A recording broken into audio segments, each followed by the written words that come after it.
Victoria Harrison hurled the coffee mug across her corner office. It shattered against the window, brown liquid streaking down the glass like dirty tears. $240 million, she screamed. Exposed!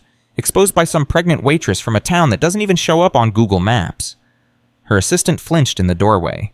The 6 junior attorneys seated around the conference table stared at their tablets, afraid to make eye contact. Victoria spun around her silver hair, perfectly styled, her eyes burning with cold fury. I want her destroyed. I want her past, her family, her mistakes. Every parking ticket, every bounce check, every man she's ever slept with. Find something we can use. Ma'am, she's 8 months pregnant. The optics of attacking, I don't care if she's carrying triplets. Victoria slammed both palms on the table. The Wayne estate pays this firm $12 million a year. They expect results. And no small town nobody is going to take what belongs to my clients. Not while I'm breathing. 3,000 miles away, Rachel Turner wiped sweat from her forehead and picked up another dirty plate, completely unaware that the most ruthless attorney in Hollywood had just declared war on her existence. Before we dive into this incredible story, please subscribe to our channel and follow Rachel's journey to the very end. Drop a comment telling us which city you're watching from. I want to see how far this story travels across the world. The plate slipped from Rachel Turner's fingers and shattered on the tile floor of Sunrise Diner.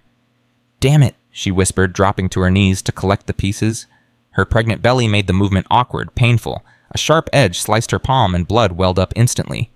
Turner, that's the 3rd plate this week. Frank Dennison, the diner's manager, stood over her with his arms crossed. 53 years old, permanently angry, and convinced that pregnant women had no business working in food service. I'm sorry, Frank. I'll pay for it. You're damn right you will. Comes out of your tips. He watched her struggle to stand, made no move to help. And clean that blood off the floor. Health code violation. Rachel bit back the response she wanted to give. She needed this job. She needed every dollar, every cent, every lousy tip from customers who thought a pregnant waitress was somehow offensive. She grabbed a rag and pressed it to her bleeding hand while she mopped the floor with the other. Her back screamed. Her feet had gone numb 2 hours ago. The baby kicked against her ribs, restless and uncomfortable. 8 months pregnant, alone, and now she'd just lost another $3 she couldn't afford. Order up, Turner, table 6 is waiting. Rachel pushed herself upright and grabbed the plates. Table 6 was a group of 4 businessmen who'd been nursing their coffees for an hour, running her back and forth for refills while making comments about her body that they thought she couldn't hear. Finally, one of them said when she approached, we were starting to think you'd gone into labor back there. The others laughed. Rachel set down their plates with a smile that felt like broken glass. Can I get you gentlemen anything else? Yeah, a waitress who can move faster than a turtle. More laughter. What happened to your hand? Cut it on a plate. Looks like someone's not having a good day. The man who'd spoken leaned back, studying her with the kind of look that made her skin crawl. Where's your husband, sweetheart? He should be taking care of you, not making you work like this. I'm not married. Ah, the word carried a universe of judgment. One of those situations. Rachel's jaw tightened. Will there be anything else? Just the check. And maybe some hustle. She walked away before she said something that would get her fired. In the bathroom, she locked the door and pressed her forehead against the cool tile, breathing slowly. Fighting back tears, she couldn't afford to cry. One of those situations. Like she'd chosen this. Like she'd planned to be 28 years old, pregnant, abandoned, and serving food to men who saw her as either a joke or a cautionary tale. Kevin's face flashed through her mind. That morning 6 months ago, when she'd told him about the baby and watched his expression transform from confusion to horror to something that looked almost like hatred. I can't do this, he'd said. I'm not ready. I never wanted. He'd stopped himself, but she'd heard the unspoken words anyway. I never wanted this. I never wanted you. I never wanted any of it. Gone before lunch. Phone disconnected by dinner. Apartment emptied by the weekend. And Rachel was left with nothing but a growing belly and a collection of broken promises. She splashed water on her face, wrapped a Band-Aid around her cut palm, and went back to work. The businessman left her a $2 tip on a $40 check. She almost laughed, almost cried, settled for neither. 6 more hours until her shift ended. She could make it. She had to make it. The eviction notice was waiting on her windshield when she finally clocked out at 9 that night. Rachel stood in the parking lot too exhausted to even feel shocked. The paper fluttered in the August heat, official and final. 30 days to vacate. Her landlord had been making noises about raising rent for months. Now she understood why. Get rid of the existing tenants, renovate charge twice as much to newcomers fleeing the expensive cities. She had 30 days to find somewhere else to live, with a baby due in 8 weeks, with $847 in savings. With no family, no support, no one to call for help, Rachel got in her car and drove. She didn't know where she was going. Just drove through the dark desert night, past the single stoplight of Dusty Creek, past the closed gas station and the shuttered shops and the empty roads that led to nowhere. She ended up at the lookout point above town where teenagers came to make out and old men came to remember. The lights of Dusty Creek twinkled below, pathetic and beautiful at the same time. Rachel turned off the engine and sat in the darkness, one hand on her belly. "I don't know what to do, she whispered to Hope. That's what she'd named the baby. Hope. Because sometimes hope was all she had. "I don't know how to fix this. I don't know how to give you a good life. I don't know anything anymore." The baby kicked strong and insistent, like she was saying, "Figure it out, Mom. That's what you do." Rachel laughed. A sound that was half sob. "You're right. You're absolutely right. Feeling sorry for myself isn't going to help anyone." She started the car and drove home. Tomorrow she'd start looking for solutions. Tonight she'd rest, but sleep wouldn't come. Rachel lay in her tiny apartment staring at the water stain on the ceiling, listening to the neighbors argue through the thin walls. Her mind raced through options, each one worse than the last. Move to a cheaper place. Nothing in Dusty Creek was cheaper than this. Move to another town. With what money? And who would hire a woman about to give birth? Ask for help from whom her parents were dead. Her friends had drifted away when Kevin left. She had no one. Give up the baby? The thought made her physically ill. She'd considered it early on, when the reality of single motherhood had first crashed over her. There were good families out there, stable families, who could give Hope things Rachel never could. But every time she thought about it, every time she imagined handing her daughter to strangers and walking away, something inside her screamed no. This was her child, her blood, her responsibility. She would find a way. She had to find a way. The next morning, Martha Hendricks changed everything. Martha was 73 years old, a permanent fixture at the diner, and the closest thing Rachel had to a friend in Dusty Creek. She came in every morning at 7 for coffee and gossip, and she'd taken a special interest in Rachel since Kevin left. "You look terrible," Martha said when Rachel refilled her cup. "Worse than usual. What happened?" Rachel hesitated. But something about Martha's kind, weathered face made the truth spill out. The eviction notice. The bleeding hand. The businessmen and their comments. The desperation that was starting to feel like drowning. Martha listened without interrupting. When Rachel finished, she was quiet for a long moment. Then she pulled a folded newspaper from her purse. "I was going to throw this away last night, but something told me to keep it. I didn't know why until just now." She pointed to a small notice in the classifieds. "Look at this. County tax auction. Properties for sale." One listing caught Rachel's eye immediately. Flying W Ranch. 40 acres with structures. Former residence of Marion Morrison. Starting bid $400. Marion Morrison. Rachel frowned. "Why does that name sound familiar?" "Because that was John Wayne's real name, honey. The Duke himself." Rachel's eyebrows shot up. "The movie star, he had property here. Bought it back in '62, used it as a secret hideaway away from Hollywood, away from everyone. After he died, it just sat there. Nobody wanted it." "Why not, if it belonged to John Wayne?" "Because it's cursed." Rachel almost smiled. Almost. "Martha." "I'm dead serious." Martha leaned in, her voice dropping. "Everyone in this county knows about the Wayne place. Billy Patterson tried to buy it in '89, dead of a heart attack 2 weeks after the auction. The Moreno family put in an offer in '97. Their house burned down that same night. Fire marshal never found a cause. Coincidence. And that developer from Phoenix in 2008 found him at the bottom of a ravine. Police said his brakes had been cut. Never found who did it." Martha shook her head slowly. 3 people, Rachel. 3 people who tried to buy that property, all of them dead or ruined. You tell me that's coincidence." Rachel looked at the listing again. 40 acres, structures included. Starting bid of $400. "When's the auction?" Martha's eyes went wide. "Saturday." "But honey, you can't be serious. Didn't you hear what I just told you? I heard you say a house in 40 acres might sell for $400 because people are superstitious." "It's not superstition, it's Martha." Rachel's voice was quiet but firm. "I'm 8 months pregnant. I'm about to be homeless. I have nothing. No family, no savings, no options. In a few weeks, I'm going to have a baby, and I don't even know where we're going to sleep." She touched her belly. I named her Hope, because hope is all I've got left. And right now, this auction is my only hope. Curse or no curse, I have to try. Martha studied her for a long moment. Then she sighed. "You're stubborn as a mule, just like your mama was. You knew my mother. Everyone knew Sarah Turner, toughest woman in 3 counties. Raised you alone after your daddy died, worked 2 jobs, never complained. She'd be proud of you, Rachel, even if you are about to do something crazy." Rachel felt tears prick her eyes. She blinked them back. "Thank you, Martha." "Don't thank me yet. If you're really going to do this, you need to talk to my cousin Eugene first. He worked at that ranch back in the 70s. Groundskeeper or something. If anyone knows the truth about that place, it's him." She wrote down an address. Sunset Hills Veterans Home in Las Cruces. "Go see him before the auction. Whatever you decide, at least you'll know what you're getting into." Rachel worked her shift in a daze that day. Her mind kept circling back to the auction, to the ranch, to the impossible possibility of actually owning land. Frank yelled at her twice for being distracted. A customer complained that his eggs were cold even though Rachel knew they'd been hot when she served them. The businessman from yesterday came back and made more comments, left another lousy tip. But none of it touched her. Not really. She was somewhere else imagining a different future. A house. Her own house. A place where no landlord could ever evict her.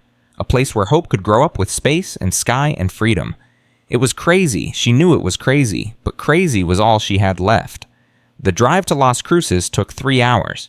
Rachel made the trip on Thursday, her only day off, navigating her ancient Civic down highways she'd never traveled. Sunset Hills Veterans Home was a modest building surrounded by carefully tended gardens. Rachel found Eugene Whitmore in his room, sitting in a wheelchair by the window watching birds at a feeder outside. He was 89 years old, a black man with hands gnarled by decades of physical labor. But his eyes, when he turned to look at her, were sharp as knives. "You're the one who's going to buy the Wayne place." Rachel stopped in the doorway, startled. "How did you know?" "Martha called ahead, told me you were coming, told me you were stubborn and pregnant and probably going to get yourself killed." A ghost of a smile crossed his weathered face. "Sit down, let's talk." Rachel sat in the chair beside him.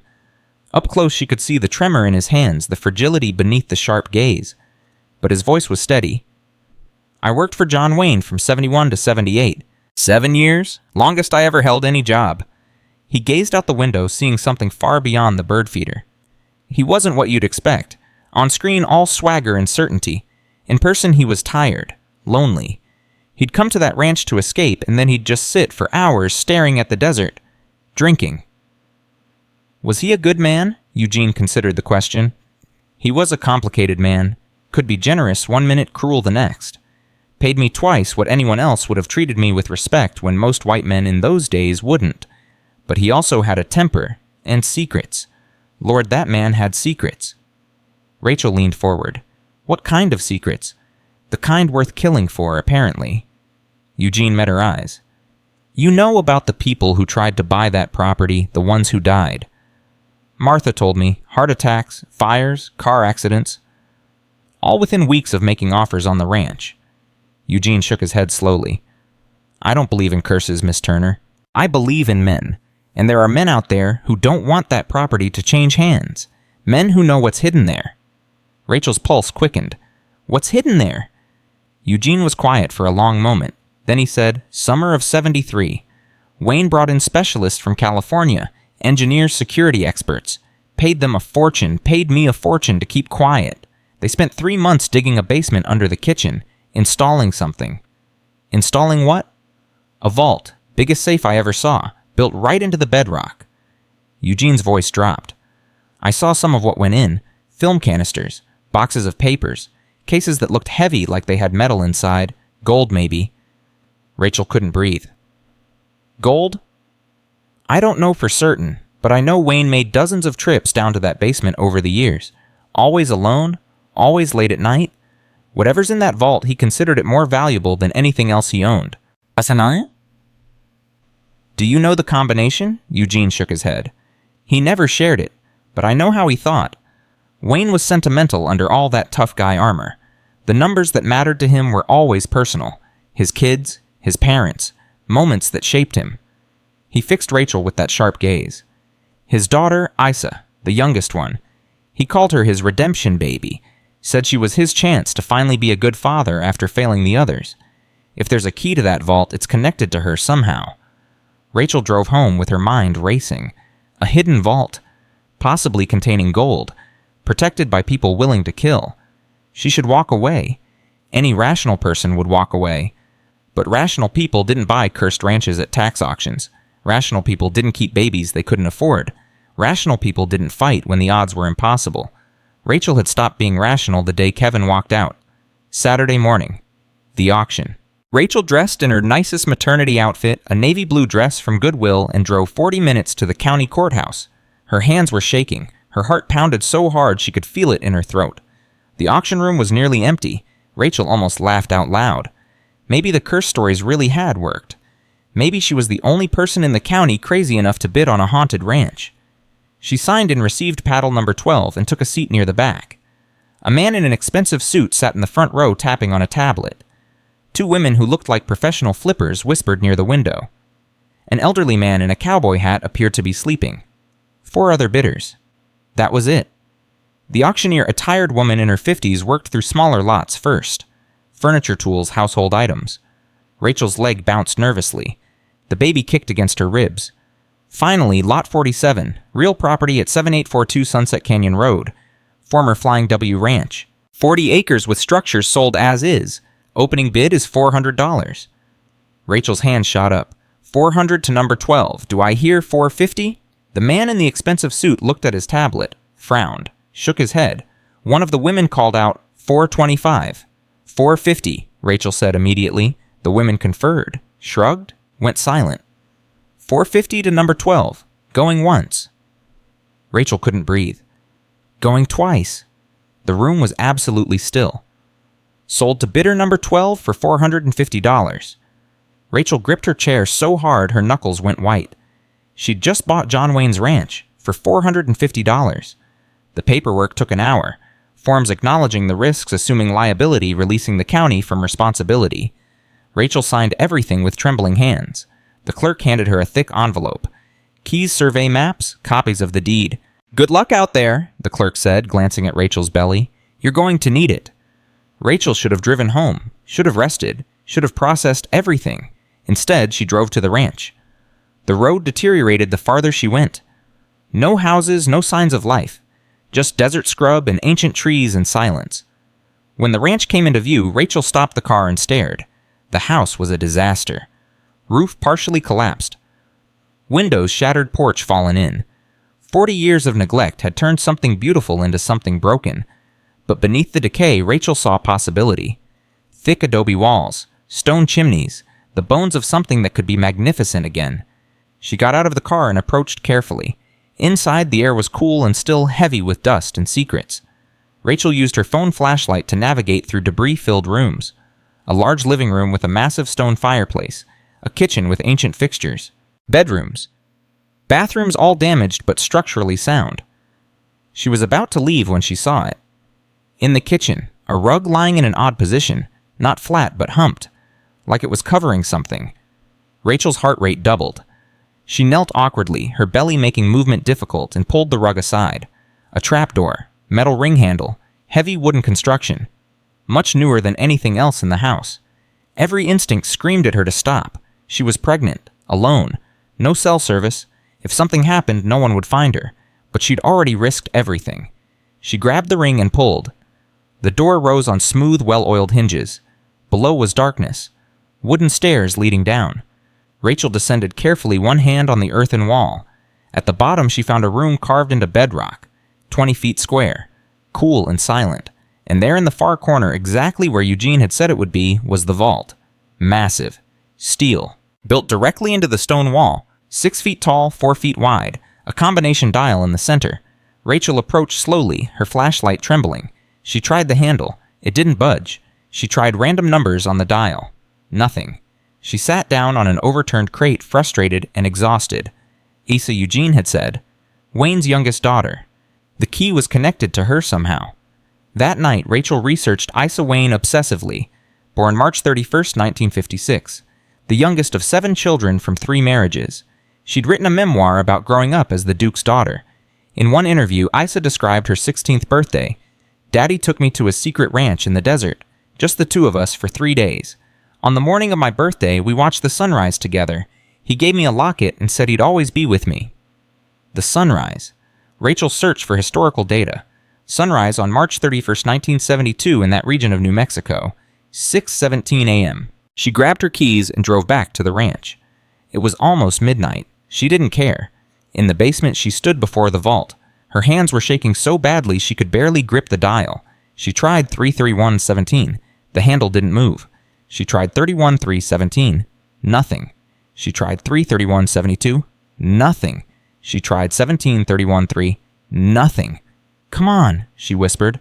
"Come on." She tried 6-17-31. Nothing. She tried 31-17-6. Nothing. Frustration boiled over. She slammed her palm against the cold steel, fighting back tears. Think. Think like John Wayne. Think like a man who was sentimental but paranoid. A man who needed numbers he'd never forget. The sunrise time was 6:17. On Isa's birthday, 3:31. What if he'd used military times 0617, split into 6 and 17, and Isa's birth year, 1956. The last 2 digits, 56, 6-17-56. Rachel approached the dial again. Her hand was steadier now. Right 4 full turns to clear. Right to 6. Left past 6 3 times, stopping on 17. Right past 17 twice. Stopping on 56. She reached for the handle.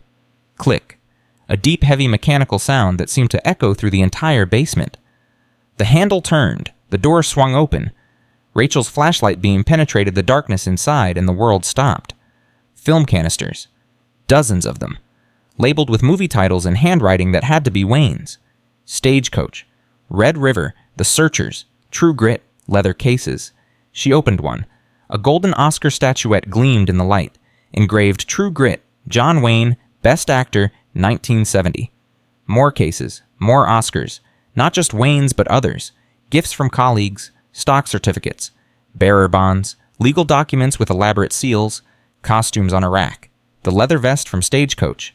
The eye patch from True Grit. Letters in aging envelopes. Correspondence from John Ford, Howard Hawks, Maureen O'Hara. And in the very back, in a heavy metal box, 12 gold bars. Rachel sank to her knees in the dirt. She had no idea what any of this was worth, but she knew with absolute certainty that it was enough to change everything, enough to save hope, enough to make her a target. "Oh God," she whispered. "Oh my God." She knelt there in the darkness for a long time, one hand on her belly, the other touching the cold steel of the open vault, trying to comprehend what had just happened to her life. Rachel told no one about her discovery.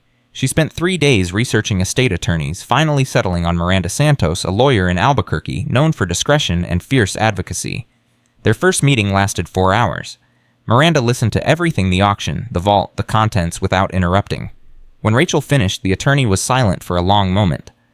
"We need authentication," Miranda finally said. "I know someone, Dr. Theodore Chen in Los Angeles. If this collection is genuine, he'll be able to tell us exactly what we're dealing with." Chen flew in 5 days later with an assistant and enough equipment to fill a laboratory. He spent 8 hours in that basement examining every item, consulting references, making meticulous notes. When he emerged, his face was pale. "Miss Turner, do you understand what you have here?" "I know it's valuable." "This transcends valuable." His voice was barely above a whisper.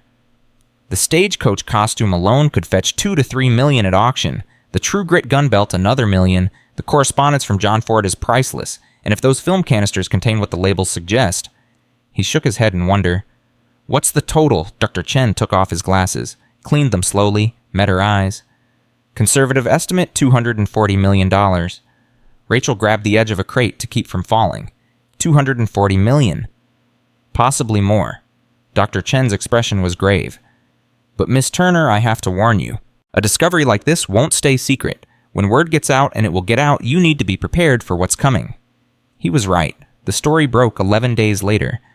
Pregnant woman discovers $240 million treasure in John Wayne's secret vault. Rachel's world exploded. News trucks lined the roads. Reporters camped outside her apartment. Her phone rang constantly. The diner was overwhelmed with journalists. Social media went insane. Half the comments called her a hero, half called her a thief. The threats started immediately. Greedy bitch, spray painted on her car, her apartment window shattered at 2 in the morning. Letters demanding money, letters promising violence. And then, on a Tuesday afternoon, a black Mercedes pulled up to the diner. 3 attorneys in $1,000 suits walked through the door. The woman in front was silver-haired, ice-eyed, and radiated menace like heat from a furnace. Miss Turner, I'm Victoria Harrison. We represent the Wayne estate. I think we need to have a conversation. They met in Miranda's office. Rachel sat across from 3 predators feeling like prey. Victoria wasted no time. The items in that vault are the personal property of John Wayne. While the real estate may have been abandoned, the contents were never intended to be sold. The family had no knowledge of their existence. That sounds like something for a court to decide. We're trying to save you that trouble. Victoria's smile was sharp as a scalpel. The Wayne estate offers $3 million for the immediate return of all items. That's a life-changing sum for someone in your position. Rachel kept her voice steady. $3 million out of $240 million. That's barely 1%. It's generous, given the circumstances. The circumstances being that I legally purchased the property and legally own everything on it. Victoria's mask flickered. Beneath it, something cold and dangerous. The circumstances being that we have the resources to tie this up in court for decades. The legal fees alone would bankrupt you, Miss Turner. You'd spend your daughter's entire childhood fighting, and you'd lose. Rachel thought about Kevin, about everyone who'd ever told her what she couldn't do. No. Victoria blinked. Excuse me. The answer is no. I'm not taking $3 million. I'm not walking away, and I'm not scared of your threats. Rachel stood. If the Wayne estate wants to dispute my ownership, take me to court. We'll see what a judge thinks about a family that abandoned property for 40 years suddenly claiming what's inside. Victoria's expression went flat and cold. You're making a serious mistake. Maybe, but it's mine to make. Rachel walked out with her head high. 3 days later, the Wayne estate filed their lawsuit. The hearing was scheduled for 3 weeks out. Rachel spent those weeks living in terror, more threats, more harassment, her landlord refusing to renew her lease because of all the attention. She moved into the ranch. No running water, electricity barely working. She cooked on a camp stove, slept on a mattress on the floor of the one room with an intact ceiling. 8 months pregnant, living in a ruin, fighting for everything. The courtroom in Albuquerque was packed. Cameras everywhere. The Wayne estate's legal team filled an entire table, 6 attorneys' assistants, mountains of documents. Rachel sat beside Miranda in a Target maternity dress, feeling impossibly small. The arguments lasted 3 hours. Victoria Harrison painted Rachel as an opportunist, exploiting a technicality. Miranda countered with property law abandonment statutes, 40 years of neglect. Judge Robert Clearwater listened to everything. Then he took the case under advisement. 3 weeks of agony followed. Rachel couldn't eat, couldn't sleep. Just waited and worried and tried to stay alive. The ruling came on a Thursday afternoon. Miranda called, her voice cracking. The injunction is denied. You won, Rachel. The judge ruled in your favor. Rachel collapsed against the wall of the ranch house, sobbing. She'd won. Against Hollywood, against millions of dollars, against an army of lawyers, she'd won.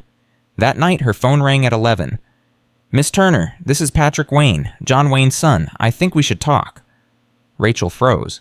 Mr. Wayne, I wasn't expecting. The lawyers don't know I'm calling. They wouldn't approve. His voice was tired but warm.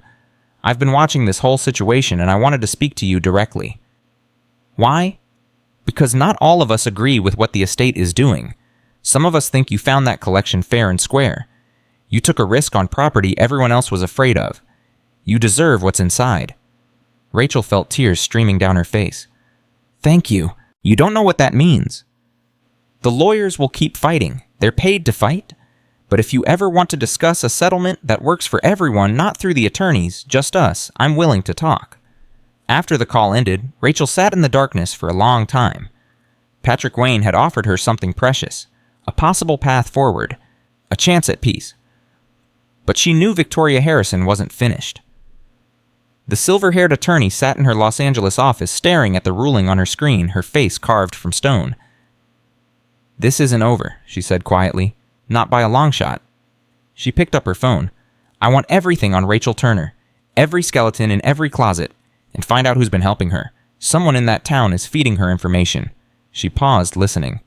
I don't care what it costs. I don't care what it takes. That woman made me look like a fool. No one does that and walks away. She ended the call and stared out at the Los Angeles skyline. Somewhere in New Mexico, a pregnant woman was celebrating a victory. She had no idea the real war was just beginning. 2 days after the court victory, Rachel woke to the sound of breaking glass. She grabbed the knife she kept under her pillow and pressed herself against the wall, heart pounding. The baby kicked hard, sensing her mother's fear. Footsteps crunched on broken glass somewhere in the house.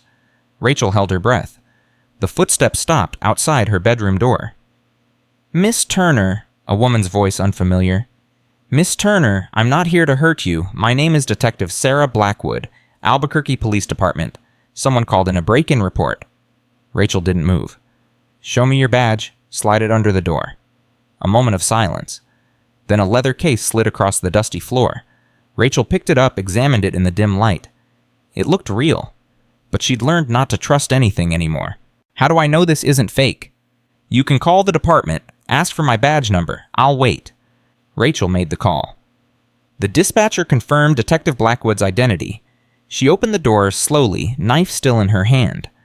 The detective was a tall black woman in her 40s, with close-cropped hair and tired eyes that had seen too much. She looked at the knife, at Rachel's pregnant belly, at the mattress on the floor of the ruined room. "Jesus Christ," she said softly. "You're living like this. It's my house. It's all I have." "Someone broke your front window, threw a rock with a note attached." The detective held up an evidence bag. Inside was a crumpled piece of paper with words cut from magazines like a ransom note in an old movie. "Give it back or your baby dies first." Rachel's legs went weak. She grabbed the doorframe for support.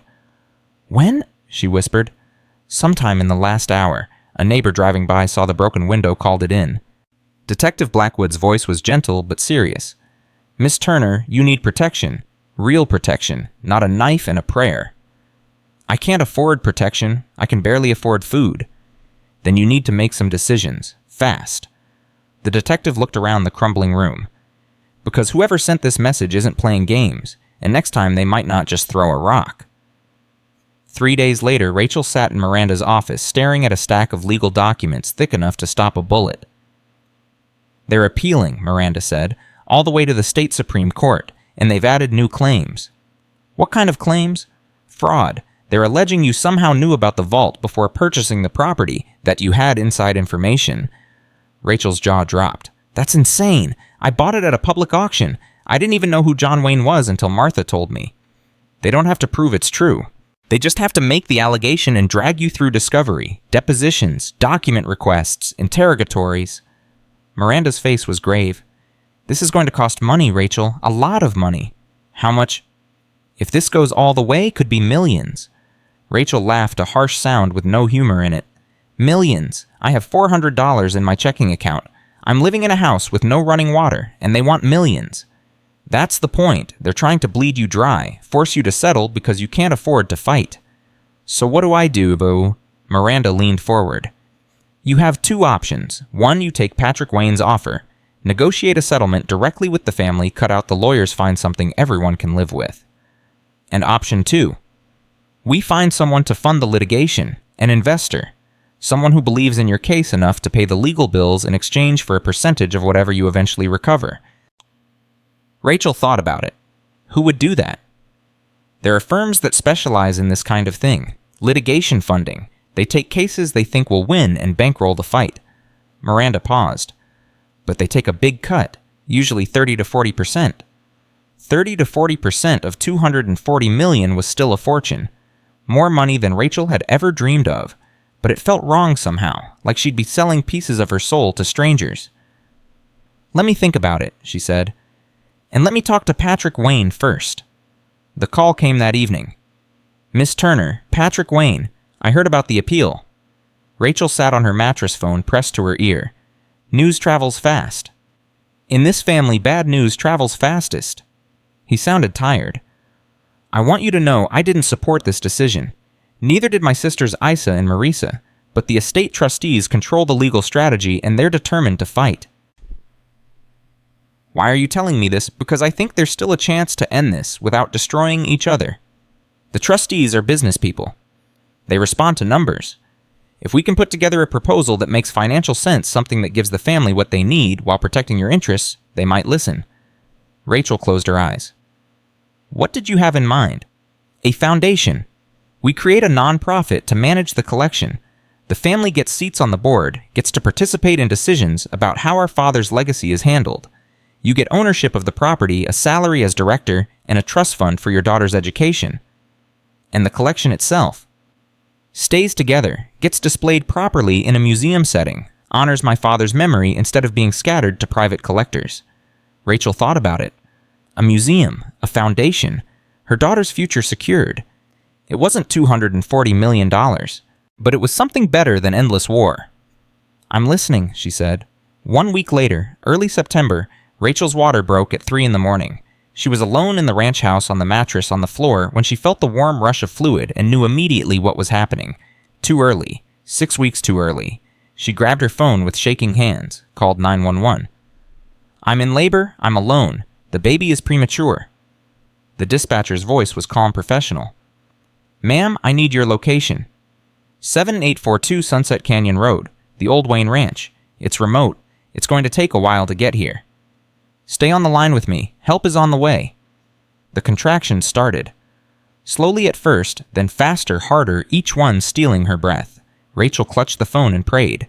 The ambulance took 47 minutes to arrive, the longest 47 minutes of Rachel's life. The paramedics found her on the floor, drenched in sweat, screaming through contractions that came every 2 minutes. You're fully dilated, one of them said, his voice tight with controlled urgency. This baby is coming now. It's too early. She's too early. We don't have a choice, ma'am. We need to deliver here. Hope Elizabeth Turner was born on the floor of a crumbling ranch house at 4:23 in the morning. She weighed 4 pounds, 2 ounces. She was blue. She wasn't breathing. Rachel watched the paramedics work on her daughter, watched them suction and stimulate, and finally hear a thin, reedy cry that was the most beautiful sound she'd ever heard. She's breathing, the paramedic said, but we need to get her to the NICU, now. The helicopter ride to Albuquerque was a blur of noise and fear and desperate prayer. Rachel held Hope's tiny hand. Through the incubator, feeling the fragile pulse of her daughter's heartbeat, whispering promises she didn't know if she could keep. I'm here, baby. Mama's here. You're going to be okay. You have to be okay. In the NICU, doctors and nurses swarmed around her daughter, tubes and wires and monitors everywhere. Hope looked impossibly small, impossibly fragile, a tiny life fighting to survive. She's stable for now, the doctor told Rachel hours later, but the next 72 hours are critical. Premature babies this small can have complications, breathing problems, infections, brain bleeds. Is she going to live? The doctor's face was carefully neutral. We're doing everything we can. Rachel didn't leave the hospital for 3 days. She slept in a chair beside Hope's incubator, ate whatever the nurses brought her, ignored the dozens of messages piling up on her phone. The world outside could wait. Nothing mattered except her daughter. On the 3rd day, Hope opened her eyes for the first time. Rachel was holding her hand through the incubator port when it happened. Those tiny eyelids fluttered, and suddenly, Rachel was looking into eyes that were the same shade of green as her own. Hi, baby, Rachel whispered, tears streaming down her face. Hi, Hope, I'm your mama. I've been waiting to meet you. Hope's tiny fingers closed around Rachel's thumb, and in that moment, Rachel knew she would burn down the world for this child. The news crews found her on day 4.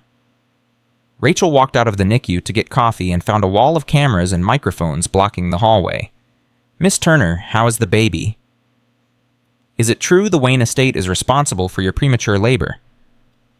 Will you be selling the collection to pay medical bills? Rachel stared at them exhausted, still bleeding from childbirth, running on no sleep and hospital coffee. My daughter is fighting for her life, she said quietly. Please leave us alone. She turned and walked back into the NICU. The reporters followed, shouting questions until hospital security finally pushed them out. But the damage was done. That night, Victoria Harrison appeared on a national news program. We're deeply concerned for Miss Turner and her child, the attorney said, her face a mask of false sympathy. This is exactly why we've been urging her to accept a reasonable settlement. The stress of litigation is clearly taking a toll. We hope she'll reconsider our offer before more tragedy occurs. Rachel watched the interview on her phone sitting beside Hope's incubator. Victoria Harrison was using her daughter's illness as a weapon. Something cold and hard crystallized in Rachel's chest. She'd been willing to negotiate, willing to compromise, willing to find a peaceful solution. Not anymore. She picked up her phone and called Miranda. File everything, every counterclaim, every motion, every legal weapon we have. Rachel, are you sure? They're in your condition. They're using my daughter's life to pressure me. They're turning her into a bargaining chip. Rachel's voice was steady and cold. I'm done being reasonable. I want to destroy them. The next morning, a stranger appeared at the hospital. Rachel looked up from Hope's incubator to find a man standing in the NICU doorway. Mid-50s silver hair, expensive suit. He looked like money. Miss Turner, my name is William Cross. I run a litigation funding firm in New York. May I have a moment of your time? I'm not interested in selling pieces of my case. I'm not asking you to. He stepped closer, lowering his voice. I'm offering to fund your entire legal battle, every penny, no matter how long it takes, no matter how expensive it gets. Rachel studied him. What do you want in return? 20% of whatever you ultimately recover, plus the satisfaction of watching Victoria Harrison lose. You know her. She destroyed my brother. William Cross's voice was calm, but Rachel could hear the rage beneath it. 15 years ago, he had a legitimate claim against a major corporation. She represented them. By the time she was finished, he'd lost everything. His money, his reputation, his family. He shot himself 6 months later. Rachel didn't know what to say. I've been waiting for the right case, Cross continued. The right opponent. Someone with enough courage to fight Victoria Harrison and win. I believe you're that person, Miss Turner. How do you know I'll win? I don't, but I know you won't quit. And that's what matters. Rachel looked at her daughter, still connected to machines, still fighting for every breath. 20%, she said, and I maintain complete control of all legal decisions. Done. They shook hands over Hope's incubator. The war had just escalated. 2 weeks later, Hope was strong enough to leave the NICU. Rachel carried her daughter out of the hospital past the news cameras into a waiting car that William Cross had sent. The driver took them not to the ranch, but to a house in Santa Fe, fully furnished, fully staffed with round-the-clock security. Alone, Cross had said, until the case is resolved. You can't fight a war while living in a ruin. Rachel had wanted to refuse, had wanted to prove she didn't need anyone's help, but she had a premature baby who needed stability, clean water, heat, a roof that didn't leak. Pride was a luxury she couldn't afford. The house in Santa Fe became her command center. Miranda flew in from Albuquerque every few days. William Cross's team of investigators dug into every aspect of the Wayne estate's claims. Legal strategies were developed, refined, argued over. And Rachel learned things. She learned that the Wayne estate trustees had been looting the family's assets for years. Inflated fees, suspicious investments, missing funds that no one could account for. She learned that Victoria Harrison had represented the trustees in previous matters and had helped cover up their mismanagement.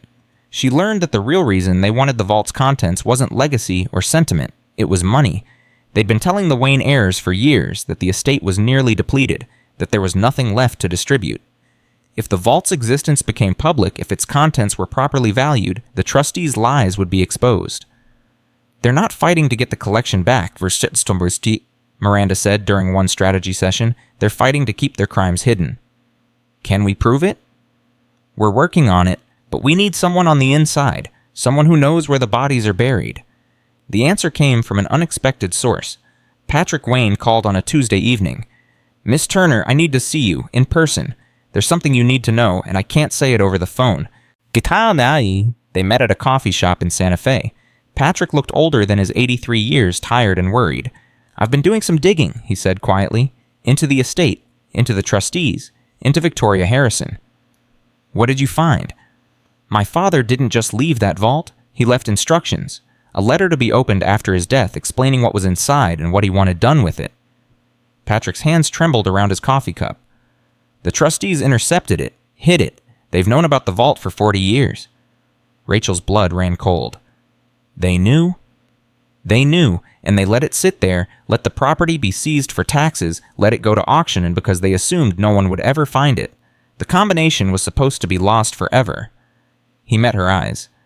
When you opened that vault, you didn't just find a treasure. You exposed a 40-year conspiracy. Why are you telling me this?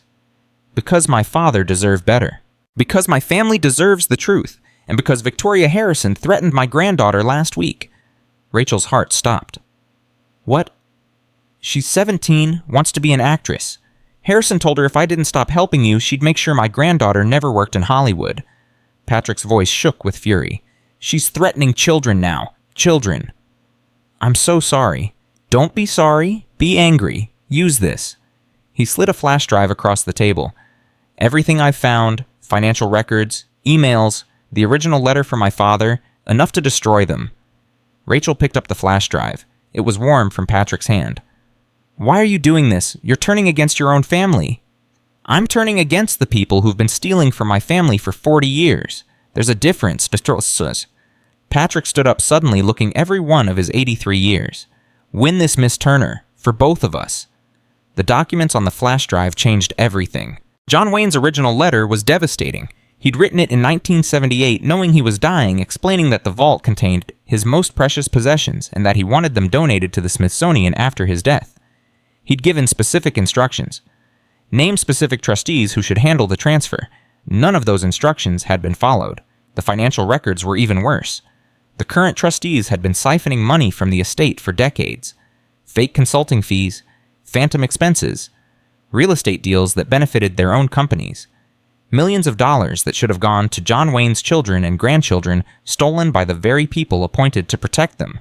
And Victoria Harrison had helped cover it up. Her firm had billed the estate over $50 million in legal fees since 1990. Many of those bills were for services that had never been rendered. This is criminal, so Miranda said, flipping through the documents. Wire fraud, embezzlement, conspiracy. The trustees could go to prison for decades. Can we use it in our case? We can do better than that. We can turn this over to the FBI. Rachel thought about it. Thought about Victoria Harrison's threats. About her daughter in the NICU. About Patrick Wayne's granddaughter being targeted. Do it, she said, but time it carefully. I want maximum impact. Miranda nodded slowly. What are you planning? I'm going to give Victoria Harrison exactly what she asked for. A fight she'll never forget. The deposition was scheduled for October 15th, 2 months after Hope's birth. Rachel walked into the conference room in downtown Albuquerque wearing a simple blue dress and carrying her daughter in a car seat. Hope was sleeping, finally healthy, finally strong. Victoria Harrison was already seated at the table, surrounded by her team of attorneys. She looked up when Rachel entered, and for just a moment something flickered in those cold eyes. Miss Turner? How nice to see you again. And the baby. Victoria's smile didn't reach anywhere near her eyes. I'm so glad she recovered. Thank you. Rachel set Hope's car seat on the table, positioning her daughter directly in Victoria's line of sight. Shall we begin? The deposition lasted 8 hours. Victoria's team asked hundreds of questions about Rachel's background, her finances, her relationship with Kevin, her mental health. Every embarrassing, painful detail of her life dragged into the harsh light of a legal proceeding. Rachel answered everything calmly, truthfully, without flinching. And when it was her turn to ask questions, she started with a simple one. Ms. Harrison, are you aware of a letter written by John Wayne in 1978 regarding the contents of the vault? Victoria's face went pale. I don't know what you're referring to. Let me refresh your memory. Rachel slid a document across the table. This is a copy of that letter recovered from estate archives. It clearly states that Mr. Wayne intended for the vault's contents to be donated to the Smithsonian. Were you aware of this letter? Victoria looked at her lawyers. They looked back, clearly blindsided. I'll need to review this document before answering. Take your time. We have all day. Rachel smiled sweetly. And tomorrow and the day after. We have years, Ms. Harrison. Decades, if necessary. The deposition ended without resolution, but the damage was done. Within a week, 3 of the Wayne estate trustees had resigned. 2 more had been served with subpoenas from the FBI. Victoria Harrison's firm was under investigation by the California State Bar, and the Wayne family was at war with itself. The phone call from Patrick Wayne came on a Sunday morning. It's happening, he said. The family is revolting. My sisters and I have called an emergency meeting of all the heirs. We're going to vote to remove the trustees and settle with you directly. When? Tomorrow. Can you be in Los Angeles? I'll be there. The meeting was held in a conference room at a Beverly Hills hotel. Rachel arrived with Miranda and William Cross Hope sleeping in her car seat. The Wayne family filled the room. Children, grandchildren, great-grandchildren. More than 30 people, many of whom had never met each other, all brought together by a fortune hidden in the desert. Patrick Wayne called the meeting to order. We all know why we're here. For 40 years, we've been told the estate was nearly depleted, that there was nothing left. Meanwhile, trustees have been stealing from us, and our father's final wishes have been ignored. He gestured toward Rachel. This woman found what we were told didn't exist, and instead of welcoming her discovery, instead of thanking her for exposing the truth, our estate's lawyers have tried to destroy her, threatened her, used her daughter's illness as leverage. Murmurs around the room, some hostile, some sympathetic. I move that we terminate the current trustees, dismiss Victoria Harrison's firm, and negotiate a settlement directly with Miss Turner. A settlement that honors our father's legacy and ends this destructive conflict. Seconded, Isa Wayne said immediately. Discussion. A younger man stood up. Rachel didn't recognize him. This is ridiculous. That woman has no claim to our grandfather's property. She got lucky, found a loophole, and now we're supposed to reward her. She found a 40-year-old crime, Patrick replied, and she had the courage to fight when most people would have taken the money and walked away. She's a waitress, a nobody. So was our grandfather once. Patrick's voice was sharp. He drove a truck for a movie studio before he became a star. He believed in giving ordinary people a chance. What do you think he would say about how we've treated this woman? Silence. All in favor of the motion. Hands went up. Rachel counted.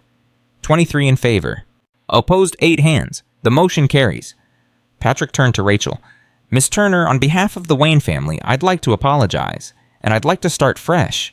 What would it take to end this? Rachel looked around the room. At the famous name, the famous legacy, the complicated family that John Wayne had left behind. Your father wanted his collection in a museum, she said. Let's build one, together. The settlement took 3 weeks to negotiate. The John Wayne Heritage Foundation was established with Rachel and Patrick as co-chairs. The collection would be permanently housed in a museum built on the ranch property. The Wayne family would contribute additional memorabilia and archives. Rachel would receive a salary as founding director and a trust fund for Hope's education. No one got $240 million. Everyone got something better. A legacy preserved, a family reunited, a future secured.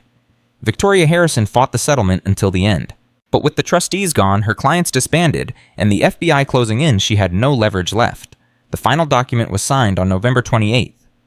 Rachel held the pen over the signature line, thinking about everything that had led to this moment. A broken-down ranch, a hidden vault, a baby born on a dusty floor, threats and lawsuits and sleepless nights. She signed her name. It was over. That night, back at the ranch, Rachel sat on the porch with Hope in her arms. The desert stretched out before them, painted silver by the full moon. Stars blazed overhead, more stars than Rachel had ever seen in her life. We did it, baby, she whispered. We actually did it. Hope gurgled and grabbed at her mother's finger. Rachel thought about John Wayne sitting on the same porch 50 years ago, watching the same scale, hiding his treasures, protecting his legacy, never knowing that someday a pregnant waitress would find it all and fight to share it with the world. Thank you, she said quietly to no one in particular, to the desert, to the stars, to the ghost of a man she'd never met but somehow understood. The phone rang. Patrick Wayne. Rachel, we have a problem. Her stomach dropped. What kind of problem? Victoria Harrison. She's not giving up. She filed a new lawsuit this afternoon, against you personally, for defamation, intentional infliction of emotional distress, and conspiracy to defraud. Can she do that? The settlement? The settlement was with the estate. This is a personal claim. She's saying you destroyed her reputation, ruined her career, and she wants $50 million in damages. Rachel looked down at Hope sleeping peacefully in her arms. What do we do? We fight again, but Rachel, Patrick's voice was heavy with warning. Victoria Harrison has never lost a case she filed personally. Never. And she's coming for everything you have. Rachel closed her eyes. The war wasn't over. It was just beginning. Rachel couldn't sleep that night. She paced the ranch house with Hope in her arms, her mind racing through every possible scenario. Victoria Harrison wanted $50 million. $50 million that Rachel didn't have, would never have, even with the foundation settlement. The woman wasn't trying to win money. She was trying to destroy Rachel completely. At 3 a.m, Rachel called Miranda. I know it's late. I'm sorry. Don't apologize. I've been up anyway. Miranda's voice was tired but alert. I've been reading through Victoria's complaint. It's vicious, Rachel. She's alleging you orchestrated a conspiracy to defame her, that you fed false information to the FBI, that you deliberately set out to ruin her career. That's insane. Everything we submitted was true. Truth is a defense against defamation, but proving truth costs money and time, and Victoria knows that. Miranda paused. There's something else, something worse. Gib. Rachel's stomach clenched. What? She's asking for an emergency injunction to freeze your assets, all of them, including the foundation settlement. Can she do that?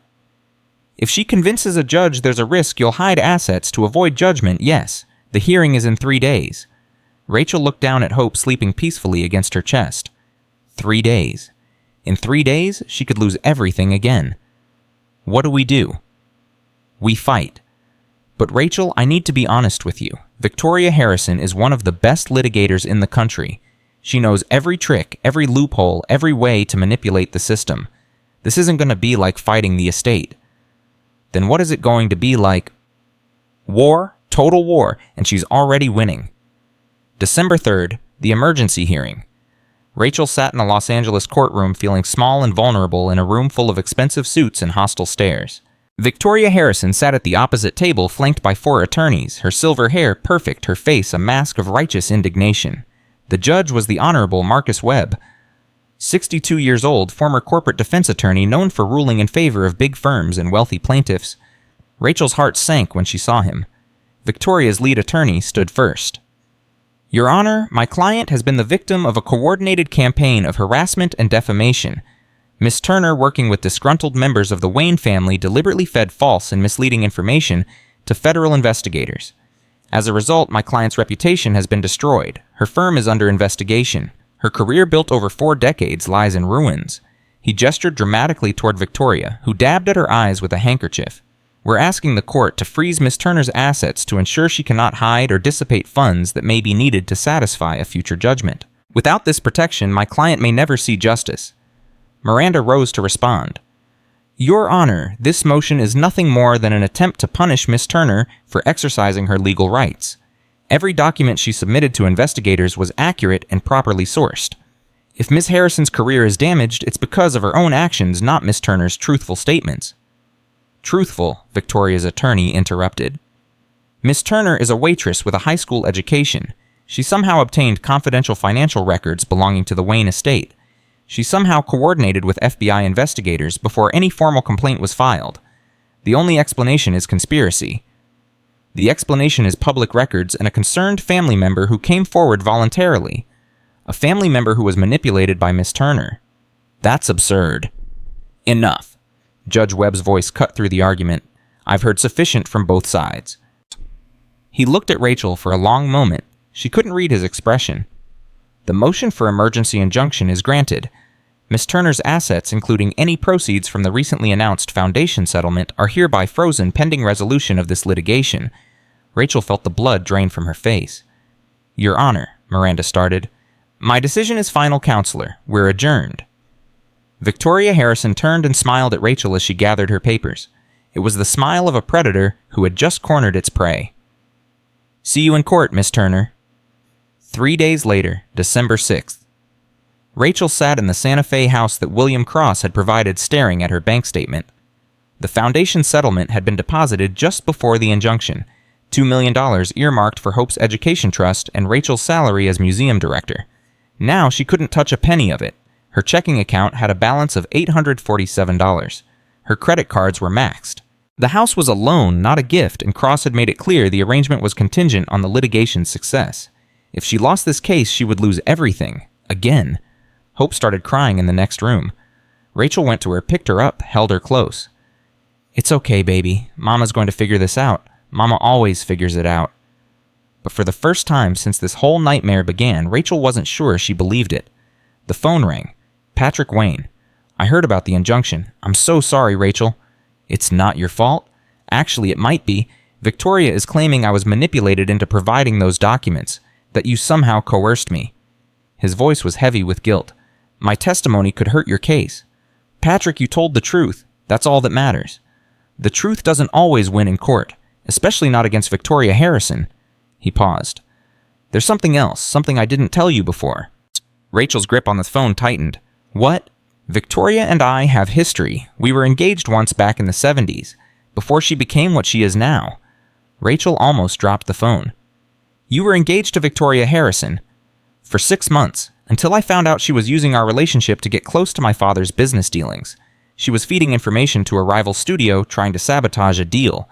Patrick's voice was bitter. When I confronted her, she threatened to destroy me. Said she'd tell the press I was abusive, that I'd forced myself on her. I was young and scared, so I backed off. Did you tell anyone? No, I was ashamed. And she went on to become one of the most powerful attorneys in Hollywood. He laughed a harsh sound. I've been watching her destroy people for 40 years, Rachel, and now she's coming for you because of me. This isn't about you, Patrick. This is about her ego. I embarrassed her in front of the entire legal community. She can't let that stand. Then let me help. Let me testify about what she did to me, about who she really is. Rachel thought about it. Patrick's testimony could expose Victoria as a manipulator, someone with a history of using relationships for personal gain, but it could also backfire. Victoria would claim Patrick was biased, that he was lying to protect Rachel. Let me talk to Miranda. We need to be strategic about this. December 15th. Rachel was feeding Hope when the doorbell rang. She wasn't expecting anyone. Miranda was in Albuquerque. Patrick was in Los Angeles. William Cross was in New York. She approached the door carefully, Hope on her hip. A woman stood on the porch. Mid-30s professional dress, nervous expression. Miss Turner, my name is Jennifer Martinez. I used to work for Victoria Harrison. Rachel's guard went up immediately. If you're here to serve me papers. I'm not. I'm here to help you. Jennifer glanced around nervously. Can I come in? Please, I don't want to be seen. Against her better judgment, Rachel let her in. They sat in the living room, Hope playing on a blanket between them. I was Victoria's paralegal for 8 years, Jennifer said. I know everything about how she operates. The intimidation, the fake evidence, the witnesses she's bribed over the years. Why are you telling me this? Because she destroyed my life too, Jennifer's voice cracked. When I tried to leave the firm, she accused me of stealing client files, had me arrested. I spent 6 months fighting charges she knew were false. By the time I was acquitted, my career was over. No law firm would touch me. Rachel felt a chill run down her spine. She did that just because you quit. Victoria doesn't let anyone leave, not without paying a price. Jennifer pulled a flash drive from her purse. I've been collecting evidence for years, waiting for someone brave enough to use it. Audio recordings of her threatening witnesses, emails proving she fabricated evidence in other cases, financial records showing she's been laundering money through her firm for decades. Rachel stared at the flash drive. Why me? Why now? Because you're the first person who's ever made her scared. I could see it at the hearing. She's terrified of you, Rachel. Terrified that you might actually win. She doesn't look terrified. That's how she operates. Attack when you're afraid. Destroy before you're destroyed. Jennifer pushed the flash drive across the table. Use this. End her. For all of us. After Jennifer left, Rachel sat alone with the flash drive in her hand. This could end everything. If the evidence was real, if it could be authenticated, Victoria Harrison's career would be over. She might even go to prison. But Rachel had learned to be careful about gifts that seemed too good to be true. She called William Cross. I need you to check someone out. Jennifer Martinez, former paralegal at Harrison's firm. She just showed up at my door with evidence against Victoria. That's suspicious timing. I know, that's why I'm calling you. Give me 24 hours. The call came back in 12. Jennifer Martinez is real, Cross said. Everything she told you about her arrest and acquittal checks out. She's been working as a legal secretary in Phoenix for the past 3 years. No connection to Victoria Harrison since she left the firm. So the evidence could be legitimate. It could be. Or it could be a trap. Victoria might have sent her to give you fabricated evidence, wait for you to use it, then expose it as fake and destroy your credibility. Rachel rubbed her temples. How do I know which it is? You don't, not until you use it. Cross paused. But there might be a way to test it without exposing yourself. Let me make some calls. December 20th. Cross's plan was elegant in its simplicity. Instead of using Jennifer's evidence directly, they would leak selected portions to investigative journalists. If the evidence was real, the journalists would verify it independently and publish. If it was fake, Victoria would tip them off and the story would die quietly. Either way, Rachel's hands would stay clean. The leak went out on December 21st. By December 23rd, 3 major news outlets were running stories about Victoria Harrison's history of witness intimidation and evidence fabrication. The California State Bar announced an expanded investigation. 2 former clients came forward with their own allegations. Victoria Harrison held a press conference on Christmas Eve. These allegations are completely false, she said, her voice steady despite the cameras flashing in her face. I am the victim of a coordinated smear campaign orchestrated by Rachel Turner and her allies. I will be vindicated, and those responsible will be held accountable. Yes. But Rachel could see it in her eyes. The fear Jennifer had described. Victoria Harrison was losing control. January 3rd. The new year brought a new development. Rachel was reviewing foundation documents when Miranda called her voice electric with excitement. The state bar just suspended Victoria's license, pending investigation into the evidence tampering allegations. Rachel sat back in her chair. Does that affect our case? It means she can't represent herself anymore. She'll have to hire outside counsel, and more importantly, it damages her credibility with the judge. Miranda paused. There's more. The FBI has opened its own investigation into Victoria. Wire fraud, obstruction of justice, potentially RICO charges. RICO like the mafia. Victoria's firm has been operating like a criminal enterprise for years. The evidence Jennifer provided, plus what we submitted about the Wayne estate, it's all connected. She's been running schemes across multiple states, multiple clients. Rachel felt dizzy, so she might actually go to prison. If the FBI can prove what they're investigating, she could spend the rest of her life in prison. For a moment, Rachel almost felt sorry for Victoria Harrison. Almost. Then she remembered the threats, the injunction, the attempt to freeze her assets and destroy her life. No, Victoria had chosen this path. Every victim she'd crushed, every life she'd destroyed, every crime she'd committed was catching up with her. Rachel had just been the catalyst. January 15th. Victoria Harrison's new attorney requested an emergency meeting. They gathered in a conference room in Albuquerque. Rachel, Miranda, William Cross on one side. Victoria's new lawyer, a gray-haired man named Samuel Green, on the other. Victoria herself was absent. My client is prepared to drop all claims against Miss Turner, Green said without preamble. She will issue a public apology, pay Miss Turner's legal fees, and consent to dissolution of the asset freeze. Rachel's eyebrows rose. In exchange for what? Miss Turner agrees not to testify against Ms. Harrison in any criminal proceedings.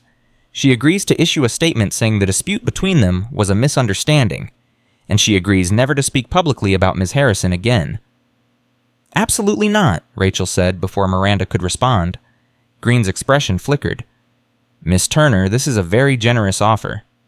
It's a gag order. Victoria Harrison threatened my daughter. She tried to destroy my life, and now she wants me to stay quiet while she faces justice. If you refuse, we'll proceed to trial. My client has resources. Your client is under federal investigation. Her law license is suspended. Her reputation is destroyed. Rachel leaned forward. She has no leverage, Mr. Green, and I have no interest in helping her escape accountability. Green gathered his papers slowly. You're making a mistake. I've heard that before, usually right before I win. February 1st. The FBI arrested Victoria Harrison at her Beverly Hills home. Rachel watched the footage on the news hope in her lap. Victoria in handcuffs, her silver hair disheveled, her face a mask of fury as agents led her to a waiting car. Ms. Harrison has been charged with wire fraud, obstruction of justice, witness tampering, and conspiracy. The news anchor reported, if convicted, she faces up to 40 years in federal prison. Miranda called moments later. The lawsuit is officially dismissed. With prejudice, Victoria can never refile. And the asset freeze lifted as of this morning. The foundation funds are yours. Rachel closed her eyes. It was over. Finally, truly over. Rachel. Miranda's voice was gentle. You won, against one of the most powerful attorneys in the country, against a system designed to crush people like you. You won. We won, Rachel corrected. I couldn't have done this without you, without Patrick, without everyone who believed in me. You did the hard part. You refused to give up. That night, Rachel drove to the ranch with hope. The construction crews had started work on the museum 2 weeks ago. The main house was being restored, its adobe walls repaired, its roof rebuilt. A new wing was taking shape next to it, modern architecture designed to complement the historic structure. Rachel walked through the rooms that would soon house John Wayne's collection. The costumes, the Oscars, the letters and scripts and film canisters. All of it preserved. All of it shared with the world. Your great-grandmother would be proud, she whispered to Hope. Hell, John Wayne would probably be proud too. She thought about everything that had led to this moment. A broken-down ranch, a pregnant waitress, a secret vault, enemies who underestimated her at every turn. She'd won. Not because she was smarter or richer or more powerful than her opponents. She'd won because she refused to quit. Because every time they knocked her down, she got back up. That was the only real secret to success, Rachel realized. Not giving up, even when it hurt, even when it seemed impossible, even when everyone said you were crazy, you just kept fighting. The phone rang. Patrick Wayne. Rachel, I just saw the news about Victoria. How do you feel? Honestly tired? Relieved? A little sad? Sad? She could have been different. She had talent, intelligence, resources. She could have used them to help people instead of destroy them. What a waste. Patrick was quiet for a moment. That's very generous of you. More generous than I would be. I don't have energy for hate, Patrick. I have a daughter to raise, a museum to build, a life to live. Rachel looked at Hope, who was grabbing at the moonlight, streaming through the window. I want to spend my energy on things that matter. Speaking of things that matter, the Foundation Board wants to set a date for the museum opening. We're thinking October, 1-year anniversary of the settlement. October sounds perfect. And Rachel, thank you for everything. You gave my family back our father's legacy. You gave us the truth about what was stolen from us. I don't know how to repay that. Just be a good board member. Help me make this museum something John Wayne would be proud of. Deal. March brought spring to the New Mexico desert. Rachel moved back into the ranch house as soon as the main restoration was complete. Real running water, real electricity, a real roof that didn't leak. Hope had her own read art room painted a soft yellow filled with toys and books that Rachel could finally afford to buy. Every morning, Rachel woke to the sunrise over the desert. Every evening, she watched the stars emerge in the vast dark sky. And every day, she worked on building something that would outlast her. The museum took shape piece by piece. Display cases arrived from a specialty manufacturer in Denver. Climate control systems were installed to protect the delicate costumes and documents. Curators from the Smithsonian flew in to advise on preservation techniques. Patrick visited monthly, bringing photographs and memorabilia from his own collection. Isa came twice, sharing stories about her father that would become part of the museum's narrative. Even some of the family members who had opposed Rachel initially began to come around, drawn by the vision of what the museum could become. Jennifer Martinez came to see the construction in April. I still can't believe this is real, she said, standing in what would become the main exhibition hall. A year ago, Victoria Harrison was untouchable. Now she's awaiting trial, and you're building a museum. A year ago, I was a pregnant waitress living in my car, Rachel replied. Things change. You changed them. You and your stubbornness. Rachel laughed. My mother always said stubbornness was my worst quality. Your mother was wrong. May brought unexpected visitors. Rachel was reviewing construction invoices when Miranda called with strange news. There's a film crew here from Hollywood. They want to talk to you about making a movie. A movie about what? About you, about the vault, about everything. Rachel almost laughed. You're joking. I'm really not. They're offering a substantial sum for the rights to your story, and they want your input on the script. Rachel thought about it. Her life turned into a Hollywood movie. The struggling waitress, the cursed ranch, the hidden treasure, the battle against impossible odds. It sounded absurd. But then again, everything about the past year had been absurd. Tell them I'll think about it. Chitos. She thought about it for 2 weeks. Talked to Patrick, who encouraged her. Talked to Miranda, who advised caution. Talked to Hope, who gurgled happily and grabbed at her mother's nose. In the end, Rachel said yes, but with conditions. The movie would tell the truth, not a sanitized Hollywood version. The real story, including her mistakes, her fears, her moments of doubt. She wanted people to see that ordinary people could do extraordinary things, that you didn't have to be perfect to fight for what was right. And I want script approval, she told the producers. Nothing goes on screen that I haven't verified. They agreed. Hollywood, it seemed, had learned to take Rachel Turner seriously. June. The museum was nearly complete. Rachel walked through the finished exhibition spaces with Patrick marveling at how far they'd come. John Wayne's costumes hung behind glass perfectly preserved. His Oscar gleamed under carefully calibrated lights. Letters from Hollywood legends filled display cases, their words telling stories of friendship and rivalry in art. And in a special room at the heart of the museum, the vault itself had been incorporated into the design. Visitors could see where the treasure had been hidden for 40 years, could imagine the moment when Rachel had first opened the door and discovered what lay within. It's beautiful, Patrick said quietly. My father would have loved this. You think so? He always said his real legacy wasn't the movies. It was the people he inspired. the kids who watched him on screen and decided to be brave, to stand up for what they believed in. Patrick turned to Rachel. "You're part of that legacy now, whether you wanted to be or not." Rachel looked at the display case containing the True Grit gun belt. She thought about all the Western heroes John Wayne had played, cowboys who faced impossible odds, lawmen who stood alone against injustice, ordinary people who became extraordinary through courage and determination.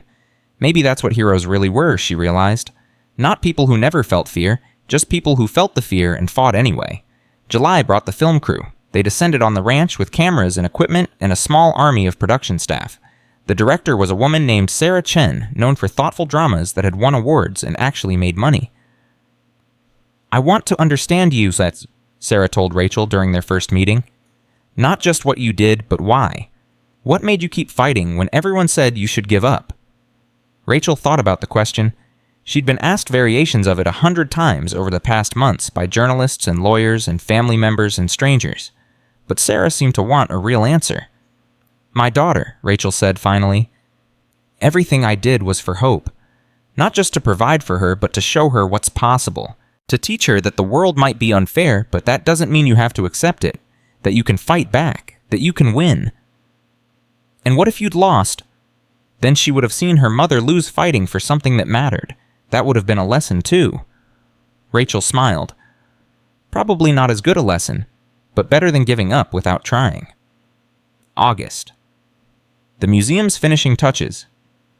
Rachel spent long days with the curatorial team perfecting every detail. The lighting in the costume gallery, the audio quality in the screening room, the interactive displays designed to engage children. Hope was nearly a year old now, crawling everywhere, getting into everything. Rachel brought her to the museum every day, watching her daughter explore the space that would define their lives. One afternoon, Hope crawled to the display case containing John Wayne's True Grit Oscar. She pressed her small hands against the glass, babbling at the golden statuette. "That's right, baby," Rachel said, lifting her up. "That belongs to all of us now, to everyone who needs to be reminded that courage matters." September, the final preparations. Invitations went out for the grand opening. Patrick's family, Miranda and her husband, William Cross and his team. Eugene Whitmore, now 90 and frail but determined to see what his old employer's legacy had become. Martha Hendricks, who had started everything with a newspaper clipping and a story about curses. The governor of New Mexico accepted an invitation. So did 3 senators, a dozen film industry executives, and the director of the Smithsonian's American History Museum. And in a gesture that made headlines around the world, Clint Eastwood agreed to give the dedication speech. He'd worked with John Wayne decades ago and wanted to honor his old friend's memory. "This is really happening," Rachel told Miranda the week before the opening. "A year ago, I was terrified I'd lose everything. Now we're opening a museum with Clint Eastwood cutting the ribbon." "You built this," Miranda reminded her. "Every piece of it. You turned a curse into a blessing." "I turned a mess into something meaningful. That's different." "Is it?" Rachel didn't have an answer for that. October 15th, opening day. Rachel woke before dawn, too nervous to sleep. She fed Hope, dressed her in a tiny outfit that Patrick's wife had sent, and drove to the museum as the sun rose over the desert. The building glowed in the morning light. Adobe walls restored to their original beauty. Modern glass additions that caught the sunrise and scattered it like diamonds. The John Wayne Heritage Museum ready to welcome the world. Guests began arriving at noon. Rachel stood at the entrance, greeting each one, personally accepting congratulations she still couldn't quite believe she deserved. Eugene Whitmore arrived in a wheelchair, pushed by his grandson. His eyes were wet as he looked at what had become of the ranch he'd worked on 50 years ago. "You did good," he told Rachel, gripping her hand with surprising strength. "The Duke would be proud. Hell, I'm proud, and I barely know you." Martha Hendricks hugged her fiercely. "I knew you were special the moment you walked into that diner, stubborn and scared and too proud to admit either one." "I'm still scared," Rachel admitted. "Good, stay scared. It keeps you honest." At 2 o'clock, Clint Eastwood took the podium. "I worked with Duke on 3 pictures," he said, his voice still commanding at 94. He was difficult, demanding, and absolutely convinced he was always right. He was also one of the finest men I ever knew. He paused, looking out at the crowd. Duke believed in America, in the idea that ordinary people could do extraordinary things, that courage mattered more than credentials, that the measure of a person wasn't where they started, but what they did with the chances they got. He turned to look at Rachel standing with Hope in her arms. A year ago, a young woman bought this property for $450. She was pregnant, alone, and broke. Everyone told her she was crazy. Everyone told her to give up. She didn't listen. The crowd laughed. Instead, she fought. Against lawyers, against corporations, against people with more money and power than she could imagine. And she won. Not because she was stronger than them, because she was more stubborn. More laughter. Rachel felt tears streaming down her face. This museum exists because one person refused to quit. One person decided that courage mattered more than comfort, that doing right mattered more than playing safe. Eastwood raised his glass. To Rachel Turner, and to the legacy of the Duke, may we all be worthy of it. The crowd raised their glasses. To Rachel Turner. That night, after the guests had gone and the staff had cleaned up and the museum stood silent in the desert darkness, Rachel sat on the porch of her home with Hope sleeping in her arms. The stars blazed overhead, more stars than she'd ever seen growing up in the city. The desert stretched endlessly in every direction, wild and beautiful and free. She thought about everything she'd been through, the fear and the fighting, the losses and the victories, the moment when she'd opened that vault and known her life would never be the same. She thought about John Wayne sitting on this same porch 50 years ago, hiding his treasures from a world he didn't trust. She wondered what he'd think if he could see what she'd built with them. "We did it," she whispered to the darkness.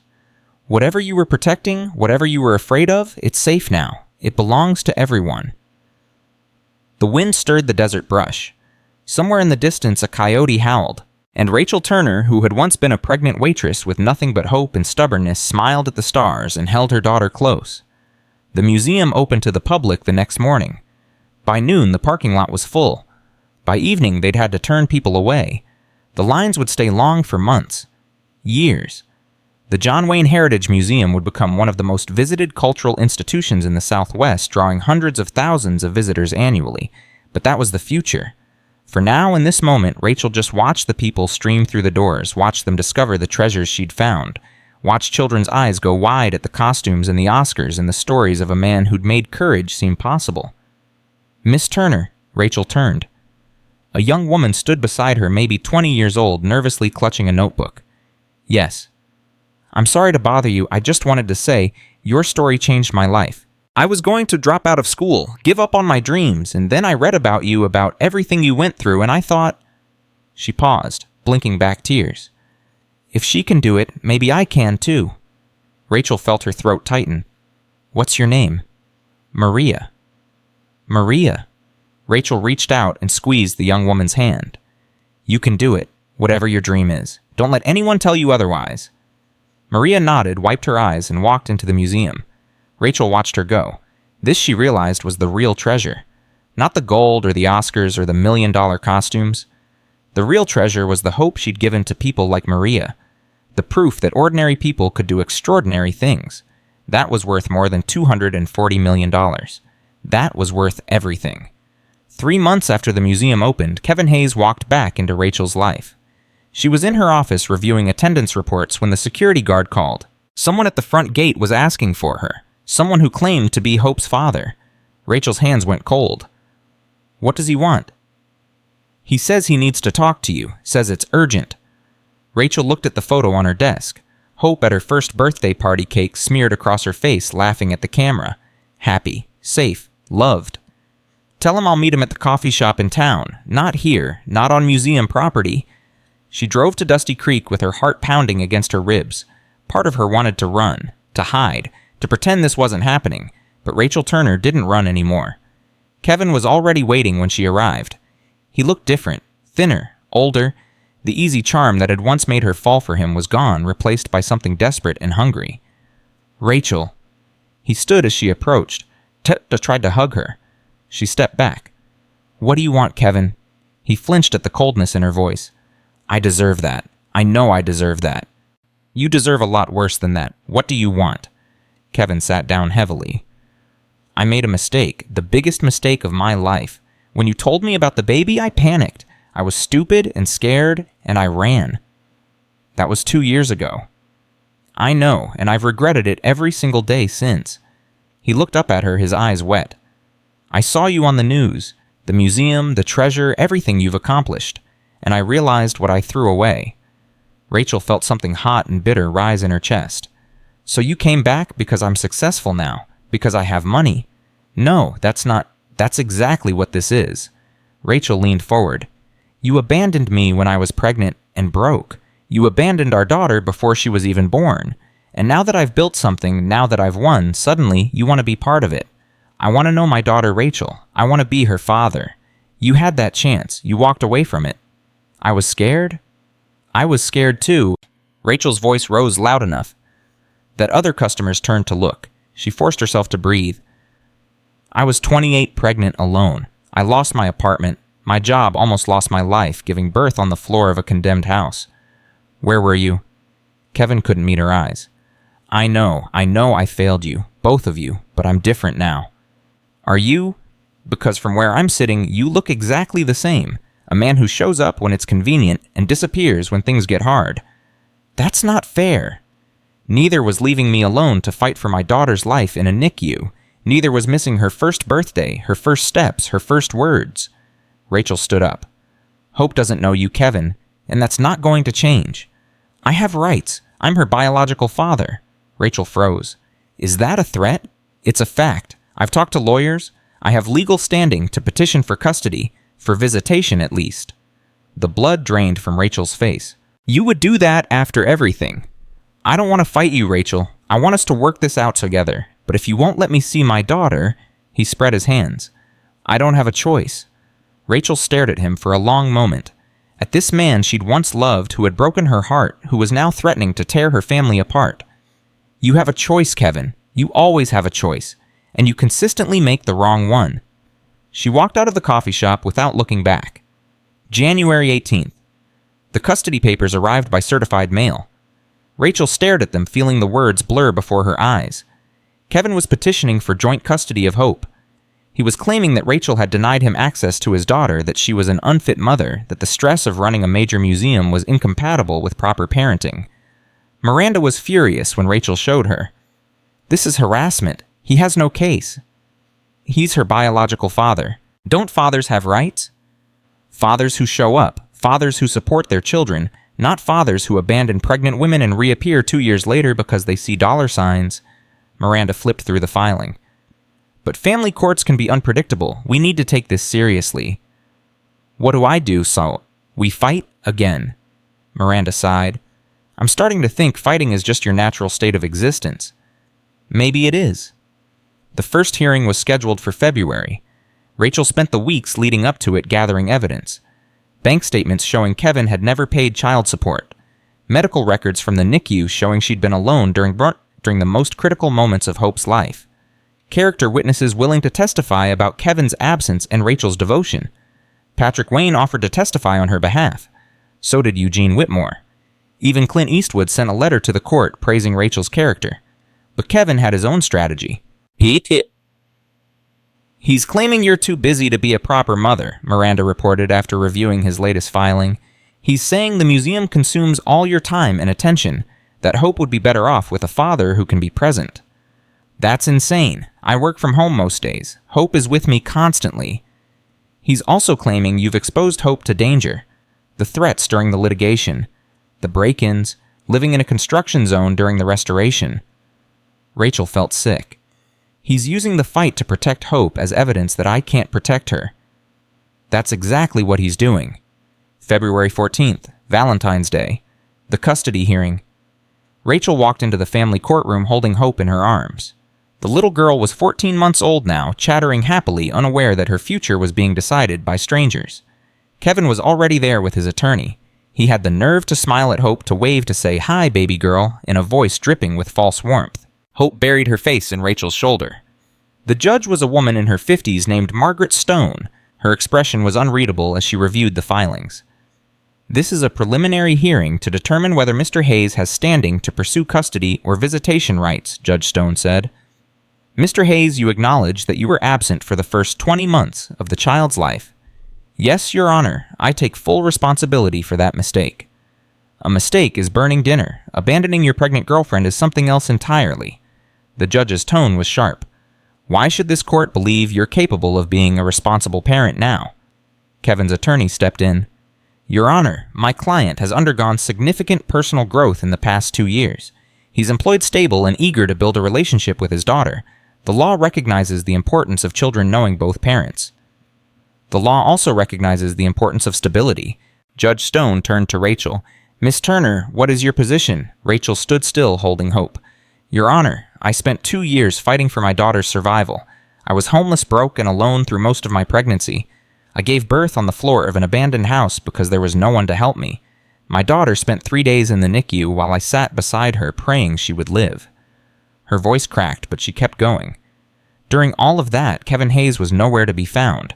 He didn't call, he didn't write, he didn't send a single dollar to help with medical bills. He only reappeared after I was on the news after the museum opened after I had something worth taking. That's not fair, so Kevin interjected. I didn't know. You didn't want to know, Height, Rachel shot back. You disconnected your phone. You disappeared. You made it impossible for me to find you even if I'd wanted to. Judge Stone held up her hand. I've heard enough for today. I'm going to order a home study and psychological evaluation for both parties. We'll reconvene in 6 weeks. She looked directly at Kevin. Mr. Hayes, I want to be very clear. This court takes parental abandonment seriously. If the evidence shows you deliberately absented yourself from your daughter's life, your chances of gaining custody are effectively zero. Whatever happened in the past cannot be erased by showing up now. I understand, Your Honor. I hope you do. We're adjourned. 6 weeks of waiting. Rachel threw herself into work trying not to think about the evaluation, the hearing, of the possibility that she might lose hope. The museum thrived. Attendance exceeded projections. Educational programs were booked months in advance. The foundation received its first major donation, a $2 million gift from a Hollywood producer who wanted to establish a film preservation program. Patrick Wayne visited regularly, bringing his grandchildren to see the exhibits, telling stories about his father that Rachel recorded for the museum's oral history archive. How are you holding up? He asked during one visit. I'm terrified, Rachel admitted. Every time I look at Hope, I think about someone taking her away from me. That won't happen. You don't know that. Courts make mistakes. Judges can be fooled. Patrick was quiet for a moment. When my father was dying, he told me something I've never forgotten. He said, Patrick, the only thing you can control in this world is how hard you fight. Everything else is out of your hands. So fight like hell and let the chips fall where they may. Did that help him? He died 3 weeks later, so maybe not. Patrick smiled sadly. But it helped me. It's helped me through 2 divorces, cancer, the death of my son. You fight until you can't fight anymore. Then you make peace with whatever comes. Rachel looked at Hope playing on the museum floor, completely oblivious to the storm swirling around her. I can't make peace with losing her. Then don't lose her. March 28th, the final custody hearing. Rachel arrived at the courthouse with Miranda Patrick and Martha Hendricks, who had insisted on being there for moral support. You've got this, honey, Martha whispered. That judge isn't blind. She can see who really loves that little girl. Kevin was already seated with his attorney. He looked confident. Too confident. The home study had been completed. The psychological evaluations had been submitted. All that remained was the judge's decision. Judge Stone reviewed the documents for what felt like an eternity. When she finally looked up, her expression was grave. I've reviewed all the evidence carefully, she said. The home study found Miss Turner's residence to be safe, stable, and appropriate for a young child. The psychological evaluation found her to be emotionally healthy, strongly bonded with her daughter, and fully capable of providing appropriate care. Rachel felt a flicker of hope. The evaluation of Mr. Hayes was more complicated. While he demonstrated genuine remorse for his past actions and expressed a sincere desire to know his daughter, the evaluator noted significant concerns about his stability, his motivations, and his ability to maintain consistent involvement. Kevin's confident expression faltered. Additionally, I note that Mr. Hayes has failed to pay any child support since this matter began. He has not contributed to medical expenses, educational costs, or any other aspect of his daughter's care. He has made no effort to financially support the child he now claims to love. Your Honor, Kevin's attorney started, my client has had financial difficulties. His financial difficulties did not prevent him from hiring an expensive family law attorney. They apparently only prevent him from supporting his child. Judge Stone's voice was sharp. This court is not fooled, Mr. Hayes. You abandoned your daughter when she and her mother needed you most. You reappeared only after Miss Turner became successful, and you have done nothing to demonstrate that your interest in this child is genuine rather than financial. She straightened the papers in front of her. The petition for joint custody is denied. The petition for visitation is also denied, pending Mr. Hayes demonstrating a genuine and sustained commitment to his daughter's welfare. This court suggests he begin by paying the 18 months of child support he has avoided. Rachel's legs went weak. She grabbed Miranda's arm for support. Miss Turner, you have done an extraordinary job raising your daughter under extraordinarily difficult circumstances. The court commends your dedication and wishes you continued success. Thank you, Your Honor. Rachel's voice was barely a whisper. We're adjourned. Outside the courthouse, Kevin caught up with Rachel. This isn't over, he said, his face red with anger. I'll appeal. I'll fight this. Go ahead. Rachel's voice was calm now. The fear was gone, replaced by something harder. You've been running from responsibility your whole life, Kevin. Running from me, running from hope, running from the chance to be a decent person.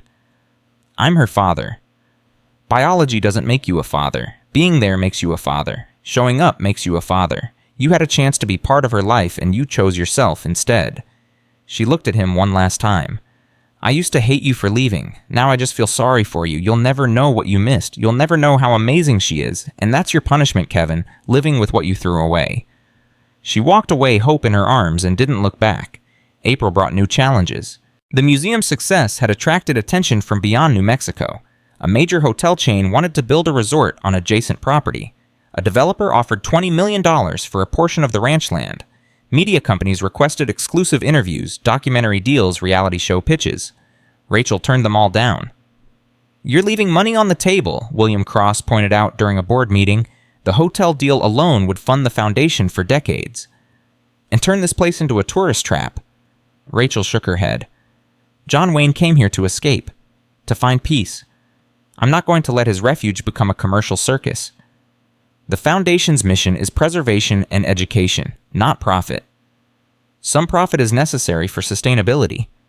We're sustainable. The museum generates enough revenue to cover operations.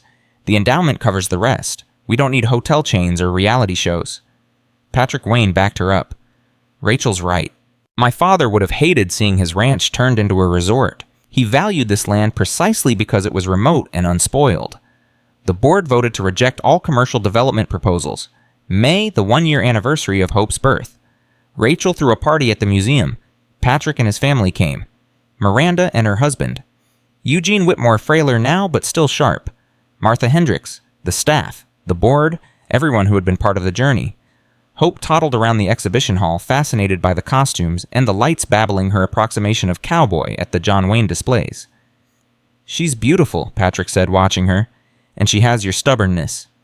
That's not a compliment, is it? It's the highest compliment I know. He smiled.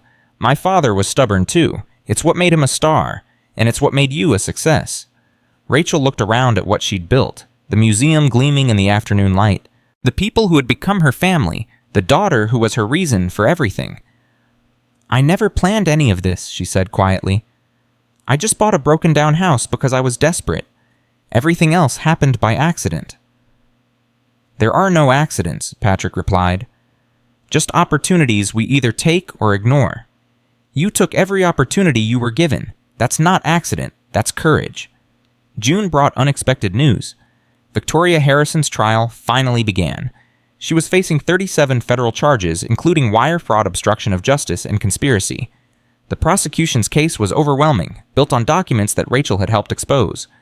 Rachel was called as a witness. She flew to Los Angeles and took the stand on a Tuesday morning facing Victoria Harrison across the courtroom for the first time since the woman's arrest. Victoria looked different, smaller, older. The silver hair was now entirely white, and the predatory confidence was gone. She stared at Rachel with hollow eyes that held neither hatred nor hope, just emptiness. The prosecutor walked Rachel through her history with Victoria, the threats, the intimidation, the lawsuit designed to destroy her. Rachel answered every question clearly and calmly, her voice never wavering.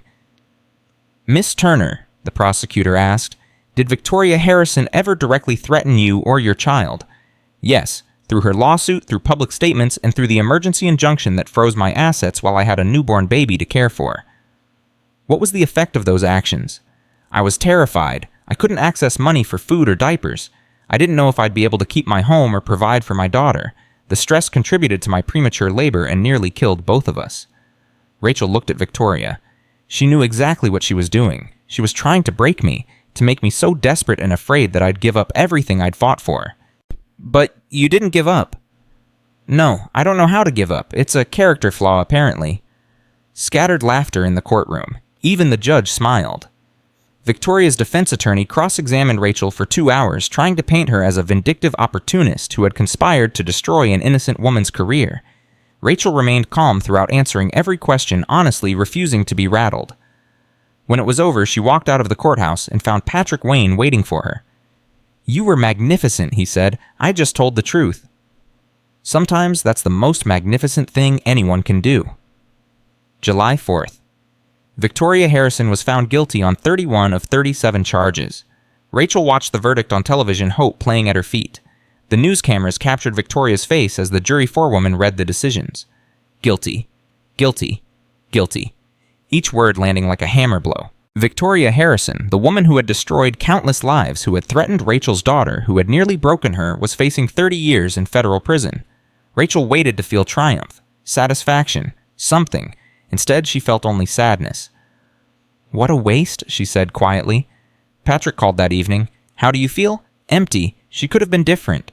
She could have used her intelligence for good instead of destruction, and now she'll spend the rest of her life in prison. You're more forgiving than I would be. I'm too tired for revenge. I have a museum to run and a daughter to raise and a life to live. Victoria Harrison already took enough of my energy.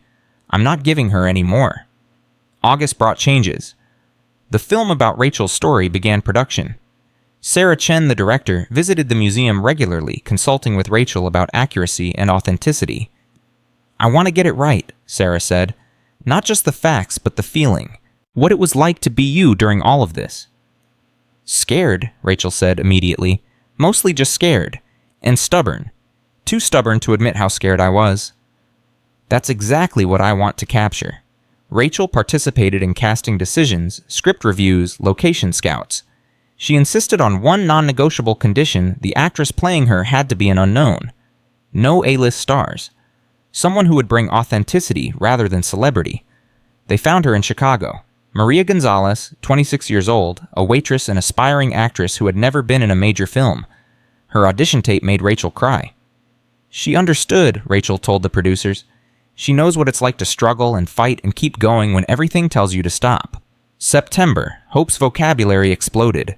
Rachel spent hours each day with her daughter reading books, singing songs, exploring the museum together. Hope's favorite word was more. More stories, more pictures, more of everything.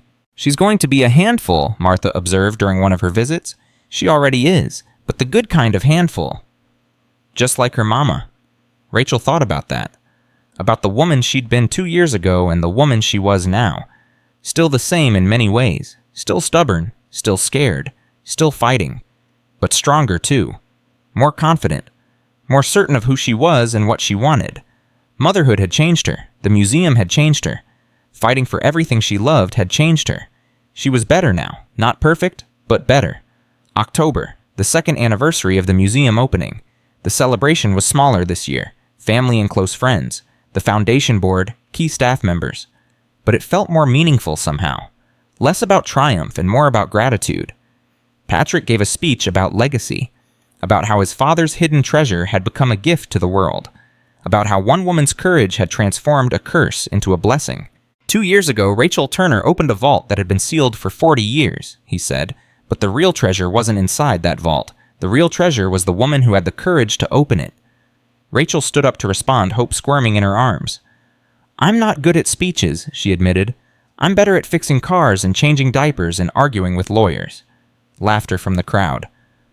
"But I want to say thank you to everyone who believed in me when I didn't believe in myself. To everyone who fought beside me when the odds seemed impossible. To everyone who helped me build something that will last long after I'm gone." She looked at Hope. "And to this little girl, who gave me a reason to keep fighting when I wanted to give up, who showed me what really matters, who is and always will be my greatest treasure." Hope grabbed her mother's nose and said, "More?" Everyone laughed. "See?" Rachel smiled. "She's already learning to demand her fair share." It's November brought the film premiere. Rachel walked the red carpet in Los Angeles with Hope in her arms and Patrick Wayne at her side. Cameras flashed. Reporters shouted questions. The whole world was watching. The movie was called Finding Hope. It told the story of a pregnant waitress who bought a cursed ranch for $450 and discovered $240 million worth of Hollywood history. It captured the fear and the fighting, the losses and the victories, the moment when Rachel had opened the vault and known her life would never be the same. Maria Gonzalez was extraordinary in the lead role.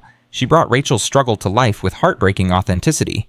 The audience laughed and cried and cheered in all the right places.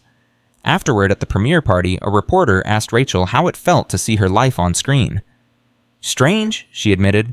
"Like watching someone else's story. Except I know it really happened because I still have the scars." What do you want people to take away from the film? Rachel thought about it. That ordinary people can do extraordinary things. That you don't have to be rich or powerful or connected to fight for what matters. That sometimes the biggest treasures are the ones we almost overlook. She looked at Hope asleep in her grandmother's arms. Martha Hendricks had insisted on coming to the premiere, declaring she wasn't dead yet, and didn't intend to miss history being made. And that hope isn't just a name, it's a choice we make every day, to keep going, to keep fighting, to believe that things can get better. December, Christmas at the ranch. Rachel woke to Hope bouncing on her bed shouting, "Presents, presents, They spent the morning opening gifts by the fire, surrounded by the people who had become their family. Patrick and his wife, Martha, Miranda, Eugene, who had been persuaded to leave the care home for the holiday. Hope tore through wrapping paper with delighted abandon, accumulating a pile of toys, books, and clothes she didn't need, but everyone insisted on giving her. After the presents, after the meal, after Eugene had fallen asleep in his wheelchair, and Martha was teaching Hope to play cards, Rachel slipped outside. The desert stretched endlessly under a clear winter sky. Stars blazed overhead. The mountains were dusted with snow that would melt by noon. 2 years ago, she had stood on this same ground, pregnant and terrified, holding the keys to a property everyone said was cursed. She'd had nothing but $450 and a stubborn refusal to give up. Now she had everything: a home, a family, a legacy she'd built with her own hands, a daughter who was happy and healthy and loved, and hope. Always hope. Patrick joined her on the porch. Thinking deep thoughts. Just remembering how far we've come. How much has changed. Any regrets? Rachel considered the question, the struggle, the fear, the moments when she'd wanted to give up, the moments when she'd thought she would lose everything. No, she said finally, not a single one. Even the hard parts made me who I am. I wouldn't trade any of it. That's wisdom. That's survival. Rachel smiled. Though maybe they're the same thing. They stood together in comfortable silence, watching the stars wheel slowly overhead. My father used to say that every man's life is a story, Patrick said eventually. The question isn't whether you'll face hardship, it's what you do when hardship comes. Whether you run away or stand your ground. Whether you give up or keep fighting. What would he say about my story? Patrick considered it. He'd say you're the kind of person he made movies about. The underdog who won't quit. The ordinary hero who finds extraordinary courage. I'm no hero. Neither was he. He just played one in the movies. Patrick turned to look at her. But you, Rachel Turner, you're the real thing, and he would have been proud to know you. Rachel felt tears prick her eyes. She blinked them back. Thank you, Patrick, for everything. For believing in me when you had no reason to. For fighting beside me when you could have stayed safe. For becoming family. Thank you for giving us back our father's legacy. For turning a hidden secret into something the whole world can share. He squeezed her hand. Merry Christmas, Rachel. Merry Christmas, Patrick. They went back inside where Hope was demanding another card game and Martha was pretending to lose, and Eugene had woken up and was telling stories about working for John Wayne 50 years ago. Rachel looked at them all, this impossible, improbable family, bound not by blood, but by something stronger, by hope, by courage, by the stubborn refusal to give up on each other. She picked up Hope and held her close, feeling her daughter's heart beating against her own. I love you, she whispered. More, Hope replied. Rachel laughed. Yes, baby, always more. 5 years passed faster than Rachel could have imagined. Hope started kindergarten in September. Rachel stood at the school gates watching her daughter walk through the doors, backpack bouncing, turning to wave one last time before disappearing into a world where Rachel couldn't protect her. She'll be fine, Martha said, standing beside her, 80 years old now and still showing up when Rachel needed her. That girl is tougher than both of us combined. I know, that's what scares me. You were the same way, stubborn from the moment you were born, according to your mama. Martha patted Rachel's arm. Hope is going to do great things, just like her mother. Rachel drove to the museum with tears in her eyes. Not sad tears.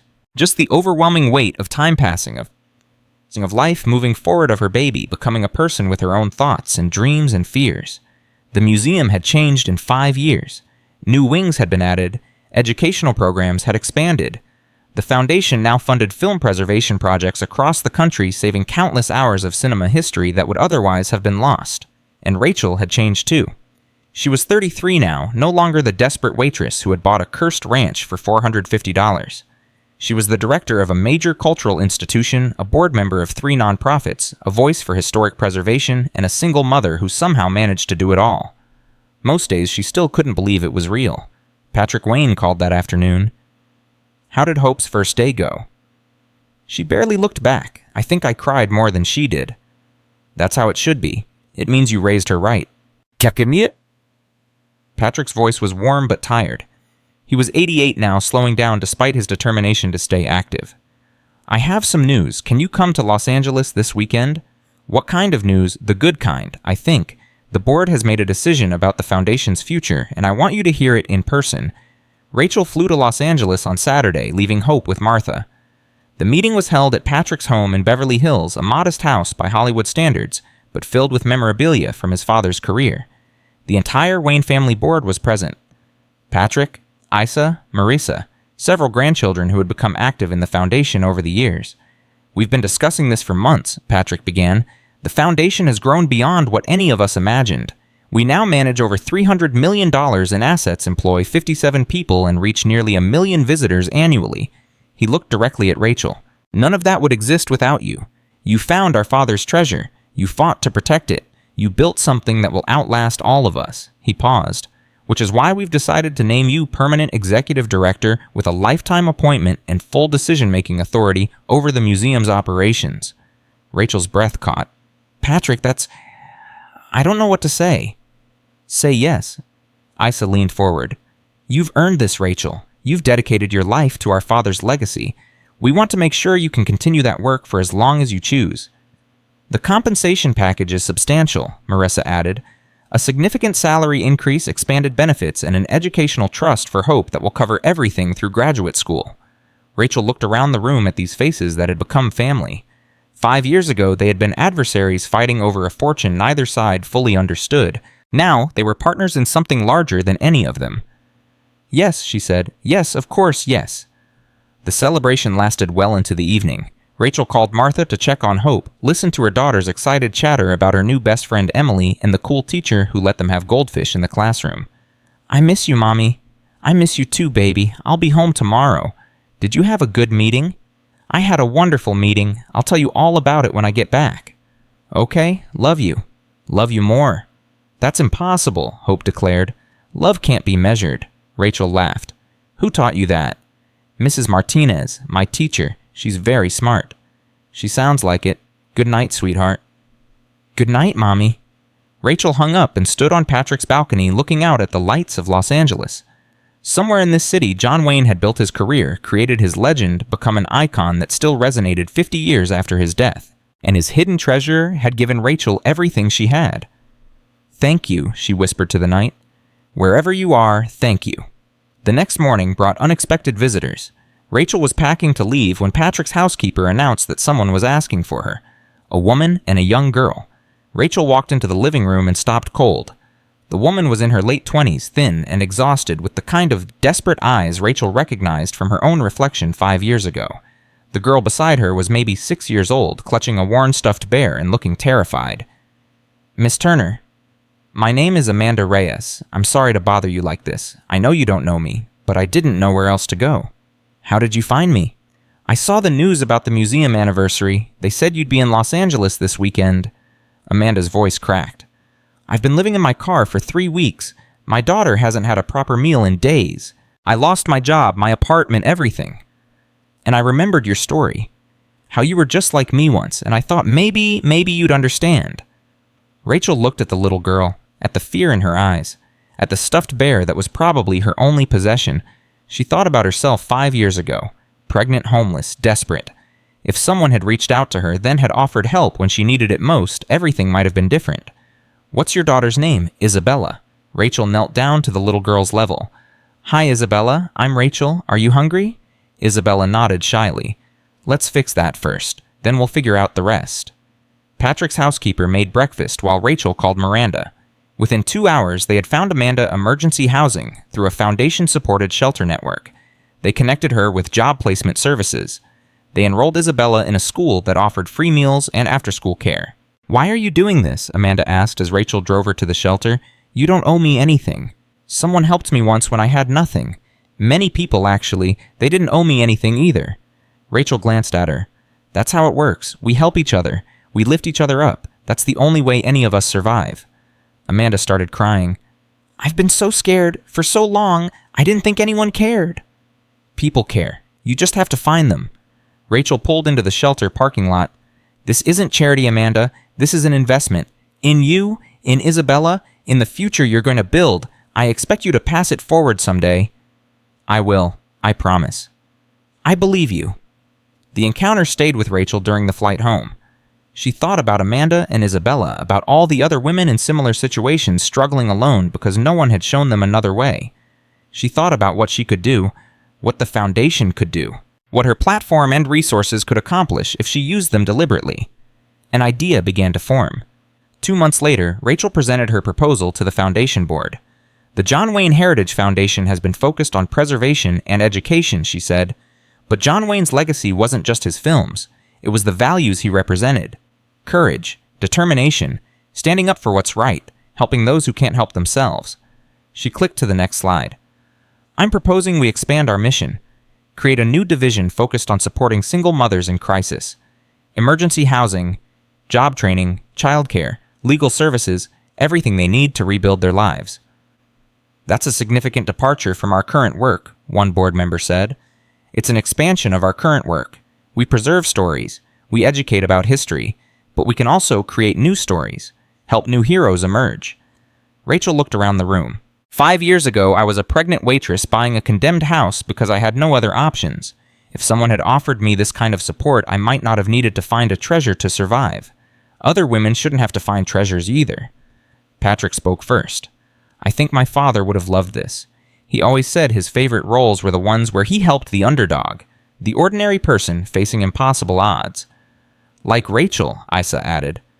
"Like Rachel, and like the thousands of women we could help if we choose to." The board voted unanimously to approve the expansion. The Rachel Turner Initiative launched the following spring. Within its first year, it provided housing assistance to over 200 families, job training to 500 women, and childcare support that allowed hundreds of single mothers to pursue education or employment. Amanda Reyes was among the first beneficiaries. 6 months after Rachel met her in Patrick's living room, she had a steady job, a small apartment, and Isabella was thriving in school. "You changed my life," Amanda told Rachel at the initiative's 1-year celebration. "Not just by giving me resources, by showing me what was possible, by making me believe I deserved better. You did the hard work. I just opened a door." "Doors don't open themselves." Amanda hugged her. "Thank you for everything." Hope was 7 when she first understood what her mother had accomplished. Rachel had taken her to the museum for an educational program about film history.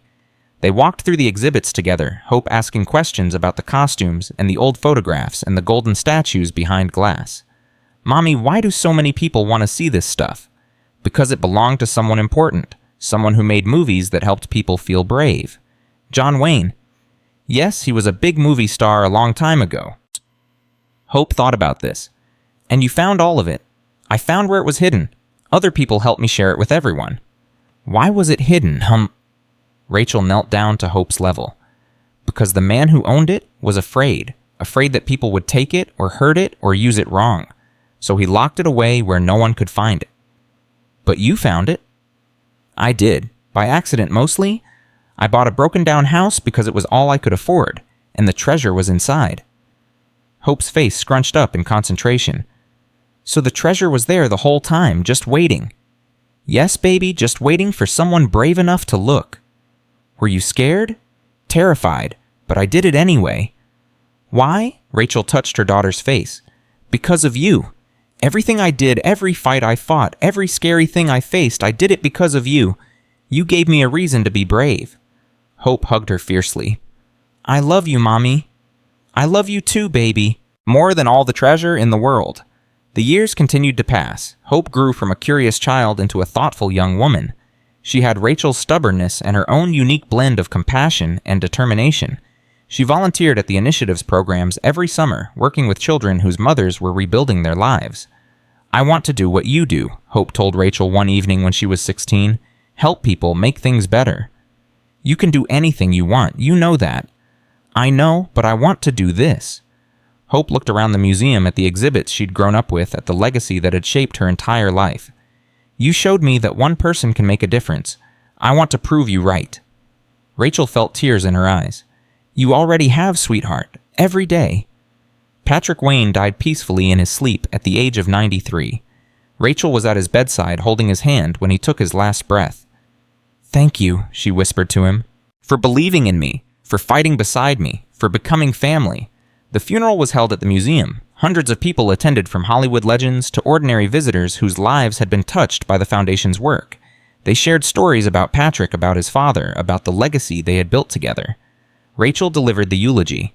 "Patrick Wayne taught me that legacy isn't about what you leave behind," she said. "It's about what you give away. The time, the care, the belief you invest in others. Patrick gave generously to everyone he met. He gave his family history to strangers. He gave his trust to a pregnant waitress who had no reason to deserve it. He gave his heart to a mission that was bigger than any of us." She looked at the photograph displayed beside the podium. Patrick and his father side by side, both smiling. "I didn't know John Wayne, but I knew his son. And through his son, I came to understand what the Duke really stood for. Not just the swagger and the tough talk, but the courage to do right, the determination to help those who needed it, the willingness to fight for what mattered." Her voice cracked, but she kept going. "Patrick Wayne lived those values every day of his life, and he taught them to everyone he met, including me." She wiped her eyes. "Rest well, my friend. You've earned it." After the funeral, Isa Wayne approached Rachel. "Patrick left something for you, in his will." She handed Rachel a small box. Inside was an old pocket watch, tarnished with age but still ticking. "It belonged to our father," Isa explained. "Patrick carried it every day for 50 years. He wanted you to have it." Rachel turned the watch over in her hands. On the back, worn but still legible, was an inscription: "Courage is being scared to death, but saddling up anyway." "His favorite quote," Isa said. "He used to say it to us when we were children, whenever we were afraid of something. It was his way of telling us that fear was normal, but letting fear stop you was a choice." Rachel clutched the watch to her heart. "I'll treasure it, always." "He treasured you. We all do." Asa embraced her. "Your family, Rachel, no matter what, forever." Hope graduated from high school at the top of her class. Rachel sat in the audience watching her daughter walk across the stage, remembering the tiny baby who had been born on the floor of a condemned house, the premature infant who had spent days in the NICU, the toddler who had demanded more of everything, the child who had asked endless questions about courage and treasure and why people do the things they do. Now she was 18, brilliant and beautiful, and ready to take on the world. "I've decided where I'm going to college," Hope announced after the ceremony. "Stanford, pre-law, and then I want to work at the foundation." "You don't have to do that. You can do anything." "I know. This is what I want." Hope took her mother's hands. "You built something amazing, Mom. Something that helps people, that makes a difference.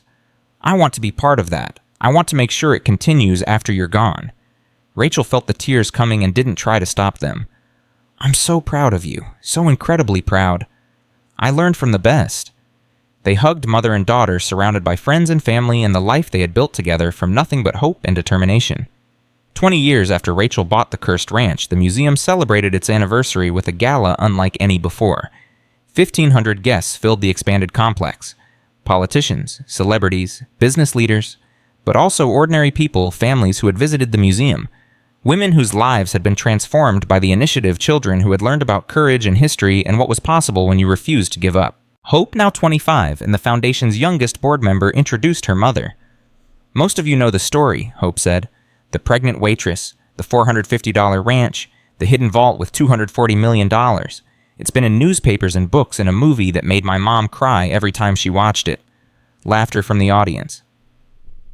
But there's a part of the story that doesn't get told enough. The part about what happened after the treasure was found. The museum that was built. The programs that were created.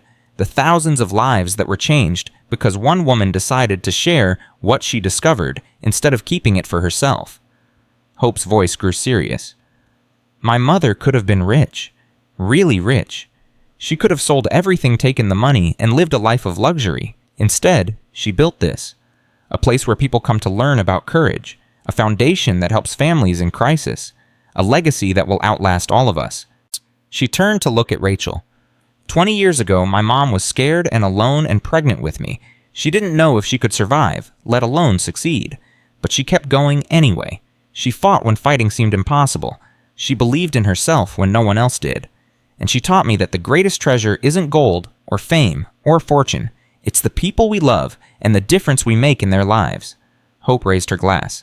To my mother, Rachel Turner, the bravest person I know. The crowd rose to their feet, applauding. Rachel walked to the podium, looking out at the faces of people whose lives had intersected with hers over 2 decades. Martha Hendricks, 92 now, and still refusing to slow down. Miranda Santos, her longtime attorney and friend. Eugene Whitmore's grandson, carrying on his grandfather's memory. Amanda Reyes, now the director of the Rachel Turner Initiative. Hundreds of others, each with their own story, their own struggle, their own triumph. 20 years ago, Rachel began, I bought a broken-down house because I had nothing left to lose. I was pregnant, homeless, and terrified.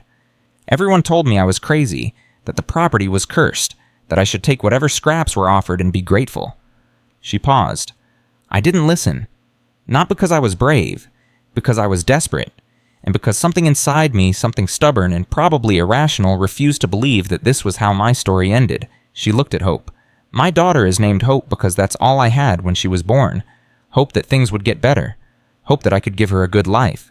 Hope that the world wasn't as dark as it sometimes seemed. Rachel smiled.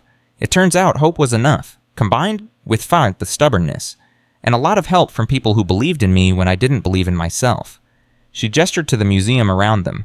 This place exists because John Wayne hid his treasures in a secret vault, but it continues to exist because people care about history, about courage, about helping each other through impossible times. She looked at the audience. Every one of you has been part of this journey. Every visit, every donation, every word of encouragement has helped build something that will last beyond all of us. That's the real legacy, not what's in the display cases, but what's in our hearts. Rachel took a deep breath. 20 years ago, I opened a vault and found gold and Oscars and priceless memorabilia, but the greatest treasure I found wasn't in that vault. It was the community that formed around what we built together. It was the families we helped, the stories we preserved, the hope we gave to people who had lost theirs. She raised her glass. To John Wayne, who hid his treasures but couldn't hide his values. To Patrick Wayne, who trusted a stranger with his family's legacy. To everyone who has supported this museum and this mission. And to the next 20 years of helping ordinary people do extraordinary things. The crowd cheered. Later that night, after the guests had gone and the staff had cleaned up and the museum stood silent in the desert darkness, Rachel walked through the exhibits alone. She stopped at the vault, now preserved behind glass as part of the permanent exhibition. 20 years ago, she had knelt in the dirt, trembling, watching that heavy door swing open for the first time. She thought about all the people who had told her to give up. Victoria Harrison and her threats. Kevin Hayes and his abandonment. The anonymous voices who had called her greedy, cursed, undeserving. They were all gone now. Victoria was in prison. Kevin had disappeared again, lost to his own failures. The skeptics had been silenced by decades of success. And Rachel was still here, still fighting, still building. Hope found her there an hour later. Mom, what are you doing? Just remembering. Rachel touched the glass protecting the vault. Everything that happened. Everything that led to this moment. Hope stood beside her. Do you ever wonder what would have happened if you hadn't bought this place, if you'd just walked away? Sometimes. But I don't regret it. Any of it. Not the fear. Not the fighting. Not the moments when I thought I'd lose everything. Rachel turned to face her daughter. Because all of it led to you, and you were worth every struggle. Hope hugged her. I love you, Mom. I love you too, more than words can say. They walked out of the museum together into the cool desert night. The stars blazed overhead, the same stars Rachel had wished upon 20 years ago when she was pregnant and homeless and afraid. "What happens now?" Hope asked. Rachel smiled. "We keep going, keep building, keep helping people find their own treasures." "That's not very specific." "Life isn't specific. It's messy and complicated and full of surprises." Rachel put her arm around her daughter. "But that's what makes it beautiful. The not knowing, the discovering, the finding courage when you think you have none left." They reached Rachel's truck, the same vehicle she'd bought 15 years ago when the old Civic finally died. It had scratches and dents and 200,000 miles on it, but it still ran strong. Some things lasted because they were built right. Some things lasted because they were loved. Hope climbed into the passenger seat. "Mom, can I ask you something?" "Anything."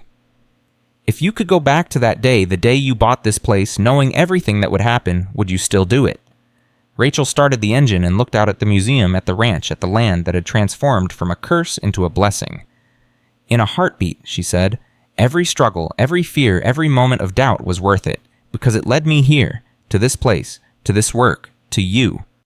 She pulled out of the parking lot and headed home. The desert stretched endlessly around them, dark and mysterious and full of possibilities. Somewhere out there, other treasures waited to be discovered. Other stories waited to be told. Other ordinary people waited for the courage to do extraordinary things. Rachel didn't know what the future held. She never had. She just knew how to face it.